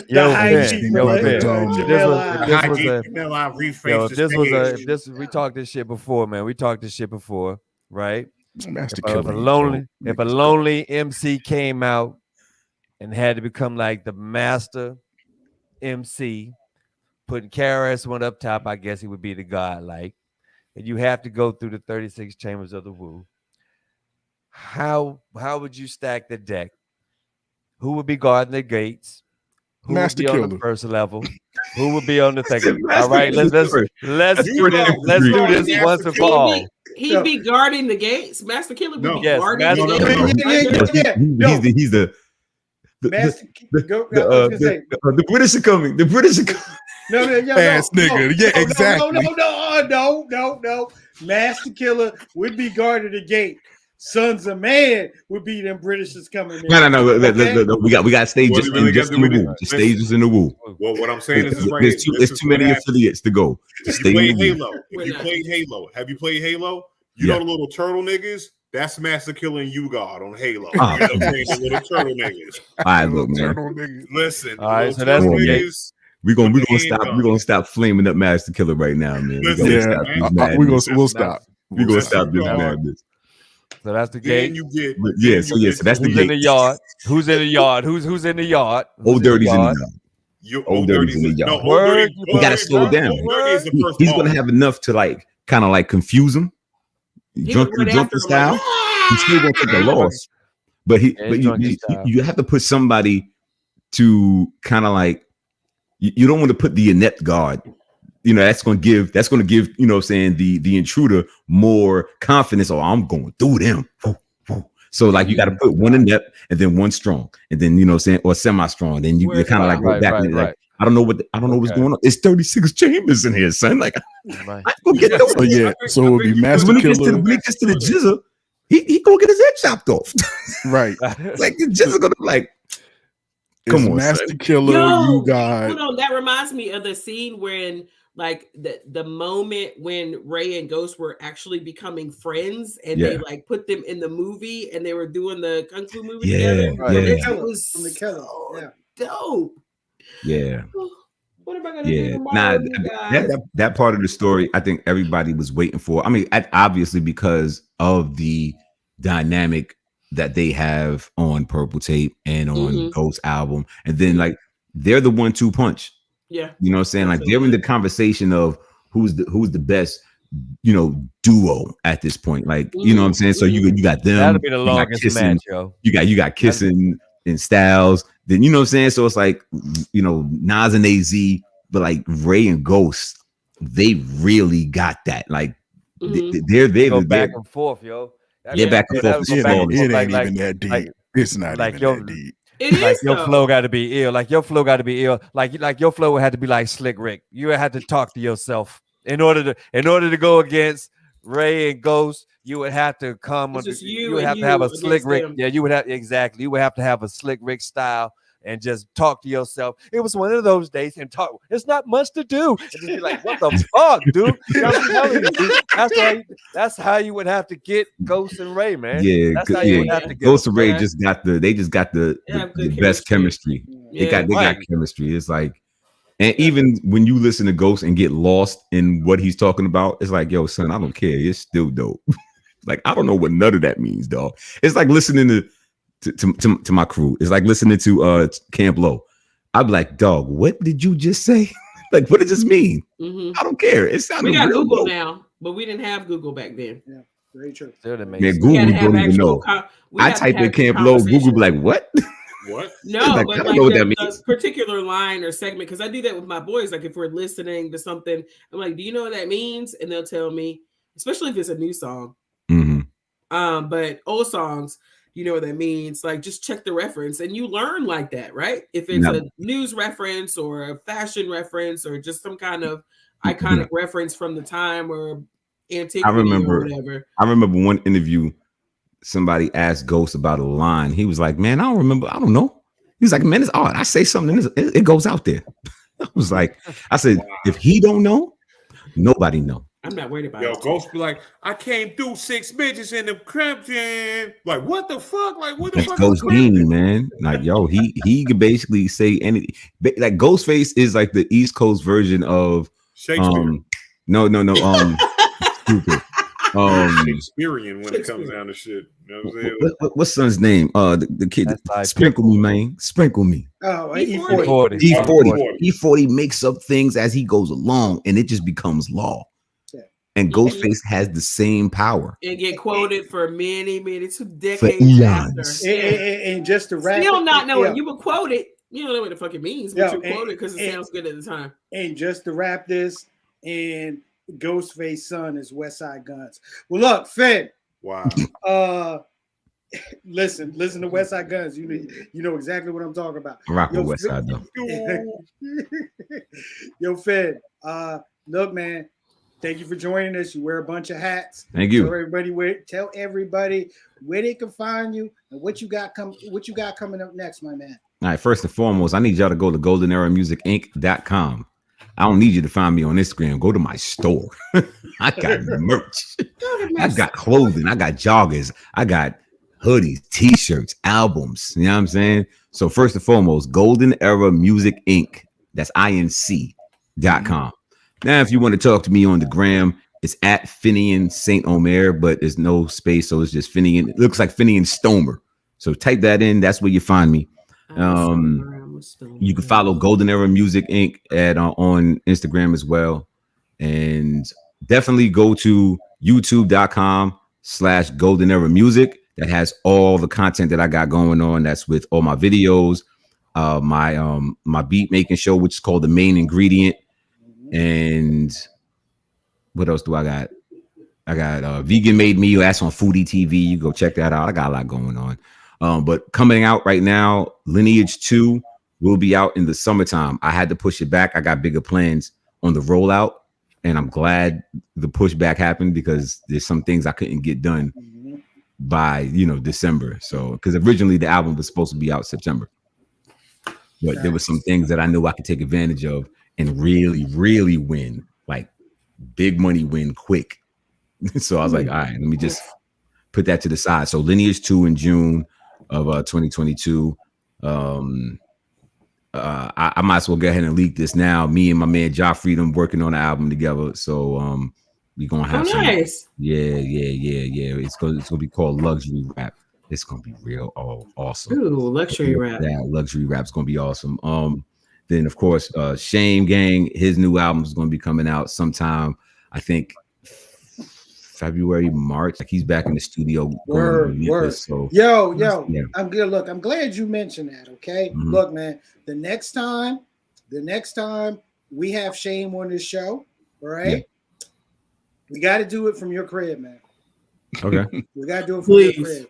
Please. We got to do it. We have something that's been dubbed the Shame Curse, and we got to break that shit. We even get the freeze frame. Yeah. We got to break that. So, like the no internet having bad mic. Yep, all exactly. that. He don't have this setup. He doesn't have the illustrious, luxurious setup that I have. I'm a professional over here. I run a TV station. It's UBN, y'all. So what it is that Shane lives in Wayne. Shane lives in Fuquay Arena. Basement. He lives out there. That's not even on the map. He lives in Finn's basement. He only doing music to pay rent. You know what I'm saying? That's what it is. Stop it. Ladies, hold on a second, man. Hold on a second. I gotta send Shane a message. I got a pigeon. We ain't gonna do that. This nigga get ready to clap a pigeon. And also we are going on tour again. So we do have a date with Wu-Tang in December, which is going to be in Greensboro. That's December. Don't get me lying. I think December 4th. Lord, let me get my ticket. Shit. On the 17th of this month, we're in Raleigh with Smoke DZA. I forgot Smoke DZA was coming. So Smoke DZA coming down. We're going to shut that show down. Then next year it's slated to be Big Pooh, a Little Brother, and Shame on the road. So so we're looking in March. So that's being worked on right now. Hey, where's that Wu-Tang show? The Wu-Tang show is, hold on, let me look at my calendar right now, give you the exact, because I just while you're looking at your calendar, if you're talking about Big Pooh, Little Brother, and Shame, do we have an exclusive on some new Little Brother material? You ain't here for me. tried, guys. You ain't hear from me. Y'all should know better. If y'all didn't get no word of nothing of May the Lord watch from me, Right. Let me tell you how real it is. My wife did not know about May the Lord watch. Oh wow, that's Okay. a lot. Wow. She did not know that they were going to perform at Art of Cool. Okay. I kept my mouth shut. I can't And the thing was, and then when I talked to Tay about it, he was like, "Man, you could have told Deshaun." I was like, "Look, man, you said don't say nothing. I ain't saying nothing. This is why people tell me things. This is why That's why people tell me you got things. it. That's why you the you got it. Justice League. You know, Shut up. nah, all right, Shut not up. that you got the Justice League. I'll put you in your face. I was in whatever that hotel is beside DPAC during that day. Mhm. And I was getting ready to go see Dwele because I love Dwele and I've never for some reason seen him live. Right. So I'm getting dressed and I pick up my phone and I see Questlove's post and it's like, oh shit. I don't know why I'm not in Durham right now, but little brother is about to perform at Art of Cool. Literally. Yeah, he was like, watching my feed. Him, Skills, Mad Skills. I had, because I was on stage filming with, I had my phone in one hand and I had my Canon in the other hand, and I was filming like this the whole time. And I was like, yo, this is an event that nobody's gonna think is true. I looked out my window in my hotel and I swear I could saw like smoke rising, like people, dust rising.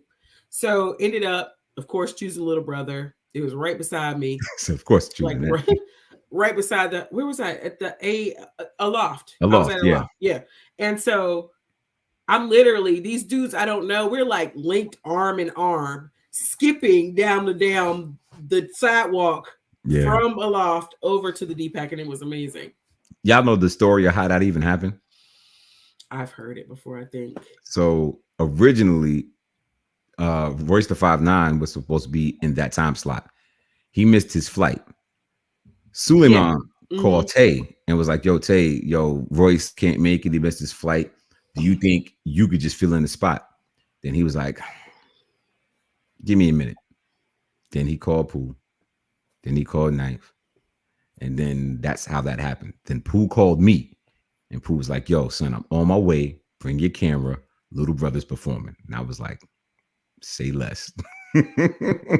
and nobody saw it coming until it happened, and it was just that was amazing. Was this pre them starting to speak again, or was well, Pooh and Tay was already back speaking, so they were already kind of like mending, saying their relationship. So like that's why that call was made, and so because I mean if none of them were speaking, that performance when that happened, because you had to have some type, because it wasn't, again, it's not a money grab for Tay and Pooh. You know what I'm saying? Right. If it ain't right, it ain't right. Because I remember like I think a few years in of the dissolution of Little Brother, when Tay and Pooh stopped speaking, and everybody was like, yo, when another Little Brother coming out? When what's up with y'all? And I remember telling Pooh while we was on tour, I was like, dog, y'all can't do business as usual. If y'all not cool, I can't support no Little Brother effort. It's like I seen what y'all did as brothers, like riding in Tay's Nissan in front of Mission Valley, writing The Listening. Okay, like that type of magic just doesn't happen for a check. It happens because it's supposed to happen. So like again, there was no talk of Little Brother doing an album. This was just performance. Let's just fill up the slot. Let's give the people something, and it's good because it was like it came right back to back around, because that photo they took in front of the Bulls Stadium back in 2003. It's like they never performed there before, so it was just like that's why they put that photo up. So it's like all I know was that day the internet exploded. Yes, it did. Oh my god, the entire internet exploded that day. Exactly. It did what it did. And then that's when, shortly after that, because it wasn't like the next day, it was like, let's make an album. Like, nah, it didn't go down like that. But like it took some time. We bike, baby, we bike. Yeah, it took some time, and then that's when it just made sense. And then that's why we have the official duo of Little Brother now, because of what made sense. And there it is. And then, all the magic that came about and how that album was created. Like it was something. I wish I was there to watch it happen. Like I came in, I only came in to do my part because I didn't know. I knew that they were doing the record, but I didn't know to like what extent of how they were doing it. So Tay called me, was like, yo, I need you to come do this this interlude or the skit. And I was like, all right, and we did that. And then he played me like 6 songs of the record. And I was like, yo, wow, okay. And then maybe like a month after that, he got the masters back. Me, Tay, Pooh, and I can't remember. There was another cat that was with us, and we listened to the album from top to bottom. I'm smoking, and I'm just like locked in. And then when the album, because like we didn't do no skips, we let the whole record go. And then when that album ended, he almost dropped a tear. I was like, yo, this is it. I was like, this is the album we've all been wanting to hear. You know what I'm saying? And I also say this is like the album that Tribe was supposed to give up before Fight died. I said, y'all did what Tribe was supposed to do. Interesting. The very feeling of that album. Yeah. Like, It was super warm. It was definitely truthfully warm. Because when that Good Morning Sunshine hit, I was like, yo, this is the best song I ever heard, yo. Ever. I was like, yo, faves ever. I said this. And how you come out 2 years ago out of all these years of fucking hip hop? The album came out what 2, 3? I don't time. Yeah, 2 years ago. 2 years ago. And And that song in particular like is like in my top 10 songs ever. But I still play the whole album crazy. like it just dropped yesterday. Like that's how strong that album is. So you can only hope the Wu can do the same. We just had to tie that back in. So the Wu can do the same because that would be the greatest story. But like you said, they've got to do it for the art and not for the check. Not for the check. They need to drop that You God album. They need to drop that You God solo. Did that ever happen? See, because because I never followed the You God story. Like so it's like I know he was working on the album because he had that one single, the Bazaar. Oh Bazaar. I ain't gonna front. That was a hit. The old Bazaar record, that was a jam. That was his one. That was his one. That was his one. Because the beat was money. And he stayed out of the way. He just came in, did his 1-2, stepped away. And it was like, if he had an album, I don't know if it came out. I mean, you know how they did, man. There was, it's like wrestling. You won't get the 4 horsemen all together all the time. You just might get Ole and Arn over here in Fayetteville, and you might get, you know what I'm saying? You might get Tully and motherfucking Rick down in motherfucking Raleigh. You don't know. You just won't get them. So when they say the Wu is coming, you might not get the Wu that you think that you get. You think you get. You know what I'm saying? I think what they did was they missed. I think he missed his mark because the way Wu was making albums, right? Every album, every solo album was a Wu-Tang album. Like, let's just call it for what it is. You think about it, like all of those songs was made like it wasn't like, okay, we're gonna work on your album now. Like all of these were Wu-Tang songs. We just packaged it differently. He was like, okay, this is a Met album, this is a Ray album, this is a Ghost album, but everybody was on everybody's album. Yo, you God did drop a solo joint in 1999 on Priority Records. He did. Golden Arms Redemption. All righty then. I had no clue. Hey man, I got an email address, Golden Arm, because of You God. Anyway, so I stole his name. But yeah, man. So Finn, what's your website again, bro? goldeneramusicinc.com. And then go check out youtube.com/goldeneramusic. And then I have another page that I created, but I'm just doing all of my basically finding my tribe, getting them all in one place. You can get discounts if you become a member. That's buymeacoffee.com/goldeneramusic. That's where you can see all the new episodes of The Main Ingredient. Right now we're in season 3. Episode 4 just aired yesterday. So a new episode comes out every Monday at 9 p.m. So you can check it out there. But if you're watching it on YouTube, you're probably on season 2. So like YouTube is my syndication. You know what I'm saying? Buy Me a Coffee is live TV. Nice.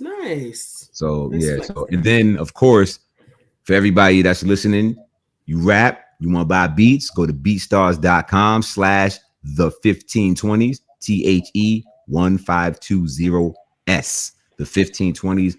All the beats are up on there. You can go buy the beat. And I'm not doing leases, so I'm not selling beats for $5,000. You know what I'm saying? So like you got $300, you got a beat, and it's just yours.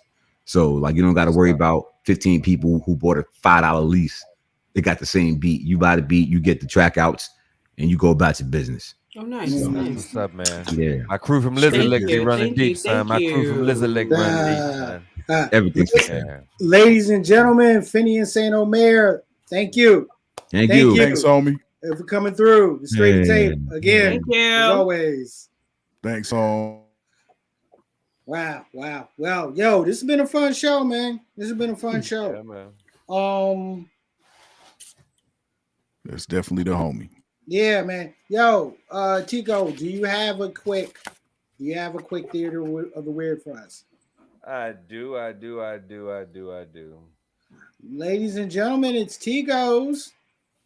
It's Tico's. It's Tico. Theater of the weird. Weird. I'm starting to feel some type of way right about now, man. We all are, but it's fine. Do your weird. Feel some type of way, man. But look here, man. Why are we talking about heads? Oh God. I don't like where this is going. Well, you know, just stay ahead. Just don't jump ahead of me, okay? Just all right. So there's this new fad going on in China. Parents are putting headgear on their kids' head to make them perfectly round. They're doing this after birth because everybody knows that the baby still isn't cooked. You know what I'm saying? It's sort of like a croissant. You know what I'm saying? When it comes right out of the oven, it's just still, it looks done on the outside, but it's doughy in the inside. You gotta let it sit. Right. So, side note, if fellas, if you wife have or female or whatever has a girl and you want a boy, just blow in his mouth, it'll pop out. I'm telling you, it works. That's the belly button, yeah. Tico, not the genitals. Oh, I'm sorry. No. So yeah, there's a fad. They're talking about kids with perfectly round fucking heads like watermelons. That's the fad because they said that kids are laying down in their head, the back of their heads are flat because you know they lay them on their back. So it's not good when they grow older because then they have a flat back head. Yes. And so therefore they are using rounded devices to mold their heads. Not only do they do this during the day, they also do this at night. So if you want your child to have a perfectly round head, by all means, put on some headgear and round it on out. That's bullshit. I mean, my mama used just baby oil. Bishop, you still got your soft spot, so I don't even know why you fucking talking. So I told you that in confidence, motherfucker. Thank you. Grown ass man with a soft spot. Y'all stupid as hell, man. Yo, you know what, Perry? I got this, man. Key, please, baby, please. All right. So, verses from a hip hop mom. I have a hip hop baby. So my son, whose moniker is Cardigan, has dropped his latest single, which is called Drama Class. It'll be streaming on all platforms on this Thursday. And then his actually fifth full-length LP titled Salem will be dropping on the 19th of November. Now, I will tell you a little bit about this child. All I did is buy him stuff like keyboards and guitars and drum sets and drum pads. He didn't go to no classes or he's completely self-taught. He writes and produces most of his music. This latest album, he's done a little bit in the studio, which I've encouraged him to do. But this is all him. This is all my kid. And he turns 18 on the 17th. That's what's up. We're proud of the young brother. You want us to give everyone a sample? You can play a little bit if you would like. We can play. We can play a little bit.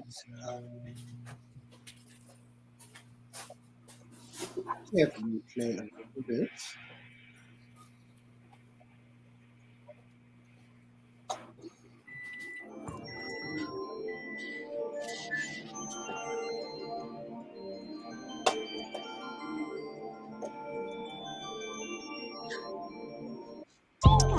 Yeah, shawty bad. She tryna act like she wasn't dropping class. I don't got no schedule, so I ain't gonna ask. The issue pass on me, I'ma spaz on me. I'ma crash them. Boy, you mad for me. You want that one. I want this. All this water, all these water. Yeah, fish like a fish. Got a 40, tryna dish. Headed spinning with that hyperbolic twist. Trigger finger itching, scratch it, I won't miss. Know it's possible if Kim give me the stick. Thank you. I made that because I made it. Drop I hear Tyler. I hear Earth Gang. Yo.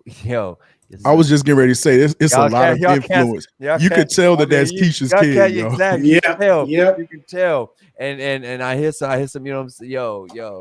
That's just. I hear a lot of influence in that, bro. Exactly. And it comes from his point of view, being a kid in hip hop in this day and age. But he is influenced by a lot. I can hear a lot of influence there, bro.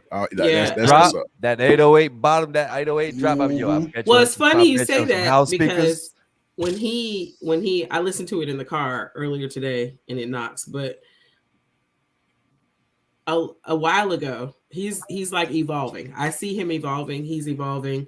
A while ago, he was telling me, because I told him, like, I know people, they can help you, like mix and master and all that stuff. He was like, no, old people try to put boom bap on everything. What you hear? Exactly. Exactly. Mm-hmm. But however, this song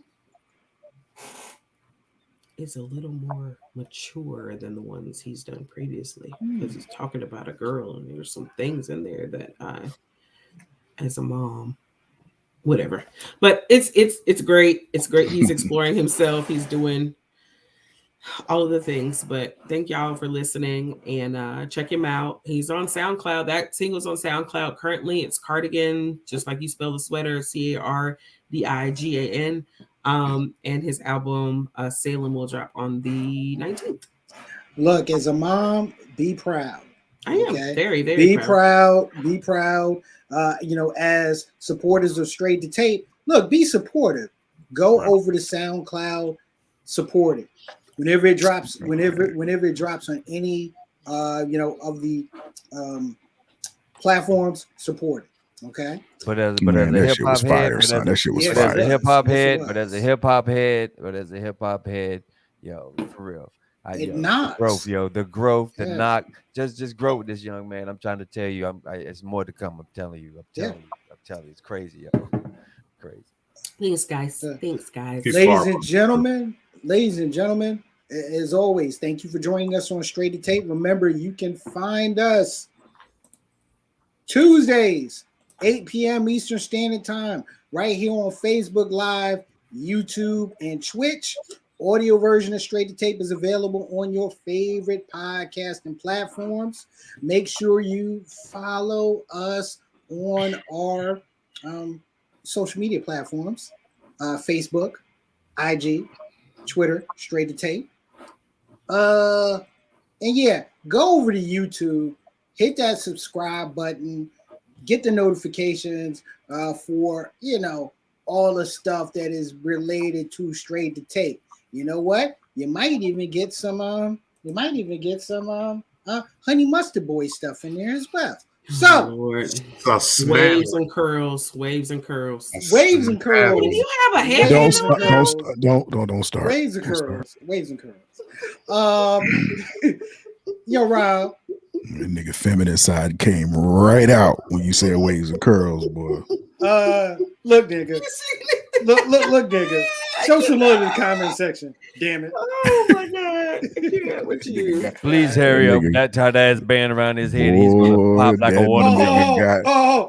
nigga Wait a minute. Bishop, Jay. come on. Come on. Thank you. This was going on. Yeah, now show some love to the comment section. the light skindery that is being displayed. I can't. Rob, for all that's melanin, save us, please. Listen, man. Oh my gosh. All right. Listen, man. Oh boy. There's some powerful light skindery going on here. Listen, man. Thank y'all again for rocking out with Straight to Tape, man. Listen, we ain't even mean to keep you for 2 hours. It just happened that way. And on a weeknight, on a school night, man. Thank y'all for rocking out with us and showing love. Man. So also thank you to the homie Finn once again for coming through and checking in with us. But in the comment section early, we had Tara Denise Taylor. I mean to spit your whole government name, but you know it sounded good, so I'm gonna go ahead and give you some love. Also, my man Jimmy on the check-in. What's up, Jim? Oh, wait a minute. Corrected. I'm sorry. Jay Berkeley Gold the second. Thank you, brother. Thank you, brother. Tanya, what's up, T? What's going on, girl? Thank you for the check-in. Trisha, what's going on with you? The homie Terrence Muzone, brother Muzone is what we call him. Dub Floyd. Yo, the homie Raj Big Chief. Daniel Allen was in the building. Lynn, what's up? We had Rick Lucas on the check-in. The homie Sean Hicklin, what's up, Six? Also, Reginald, that dude. The homie P-Nom on the check-in. We had Jermaine Ali X in the comments. And Candy, thank you for coming through. Gotta give a shout out to Mikkel. Hold on. Did you call him Donnie Simpson? Yeah. Brother look like Donnie Simpson. He know he looks like Donnie Simpson. Yo, gotta give a shout out to Mikkel, aka Cheeks, for checking out the show as well. Also, Finn and Jay Burke, thank y'all for sharing the link, man, for the show. Again, thank everybody for rocking out with Straight to Tape and just hanging out with us for 2 hours on a school night, man. Y'all, so it's past some of y'all's bedtime, and y'all up here listening to us cut the fool. Thank you, man. That's love, man. We love y'all back. If I didn't mention you, I didn't mean it. Again, man, it's all love, man. Drop a like on it if you're here. You're still checking us out, man. Drop a like on the man. Thing. Beautiful show. Oh my God. Yo, Bishop. What up? Yo, what should the people expect tomorrow night at 8 p.m.? Well, since you guys took all the headlines on Straight to Tape, we're just gonna make some shit off the top of our domes and spoon feed it to the people for 2 hours. But actually, yo, if y'all want to get a more in-depth view of Wu-Tang, you got some other stuff you want to talk about, come through. I think I'm gonna go back into another because a lot of people missed it last week about benefits and all that stuff. So if you have your healthcare benefits and stuff, and you don't know, if you're the type of person that just goes out there and like, I'm just gonna pick the expensive plan, stop it. You're being stupid. Come holler at me on Wednesday night. Let me set you straight. Bring your papers. So you can ask more questions. So I'm gonna please. I'm gonna bring and if you need to get on the show, hey, I got a 2 hour show. I'll send you the link and we could go through it. You know what I'm saying? We can help you out with that. I don't care. I mean, especially if you got simple questions. That's dope, man. We're gonna talk about everything else, man. I might get in there, you know what I'm saying, the best way to have a threesome or something like that. You know what I'm saying? Some stuff that people really want to hear about. I'm sorry, what? Never mind. Don't answer that. Goodbye. Cosby Shakes. Okay. Well, no, you know, guys, no. It's about lying. Lord, it's time to go to bed. ladies and gentlemen, thank you for joining us on this extended edition of Straight to Tape. For our social media assassin, for Mix the it up. 2-1, Rob the Actual. Peace. Ding. That's For our resident hip hop mom, Keisha with a Y. Night, y'all. Thanks for spending your time with us. Check out Cardigan on SoundCloud. Thursday, all streaming platforms. 11/19 album drops. Do it. Do it for All me. right. Hold on. C. Perry Elysia the fourth. Yeah. Okay. Let me get this one. All right. Okay, He's cool. your. He just made you his son. All right. And for the comedian, professional joke slinger, Tigo Gaio. Yo, I want to say peace out and thank you all for all the love and letters when I was in the hospital. I appreciate that. It got me through my my thing real quick. Like, if y'all didn't know, I was outside with the kids. I was doing, hand puppets, like shadow puppets. And a bunch of Crips came by and they beat my ass because they thought I was throwing up gang signs. So evidently, the alligator and the barking dog is not this. It's not the shit to do. So thank you all for your letters. And of course, I'm your man, C. Perry Elysia II. With I am too. With You look like C. Perry Elysia the fourth. Yes. You know what? I'm going to bed, niggas. I'm out. Hit the button. Let's go. Night. Okay, I'll hit the button. Night. We'll see y'all like next a black week. bird. He like a black bird. Why you like a old black bird? Say it one more Wait time. that hair, bro. One Wait more that time, hair. Tico. Black Maggie Simpson with the haircut. Wait that Me hair, too, bro. Rob. Me too. Wait that hair. Yep. Later. Yep.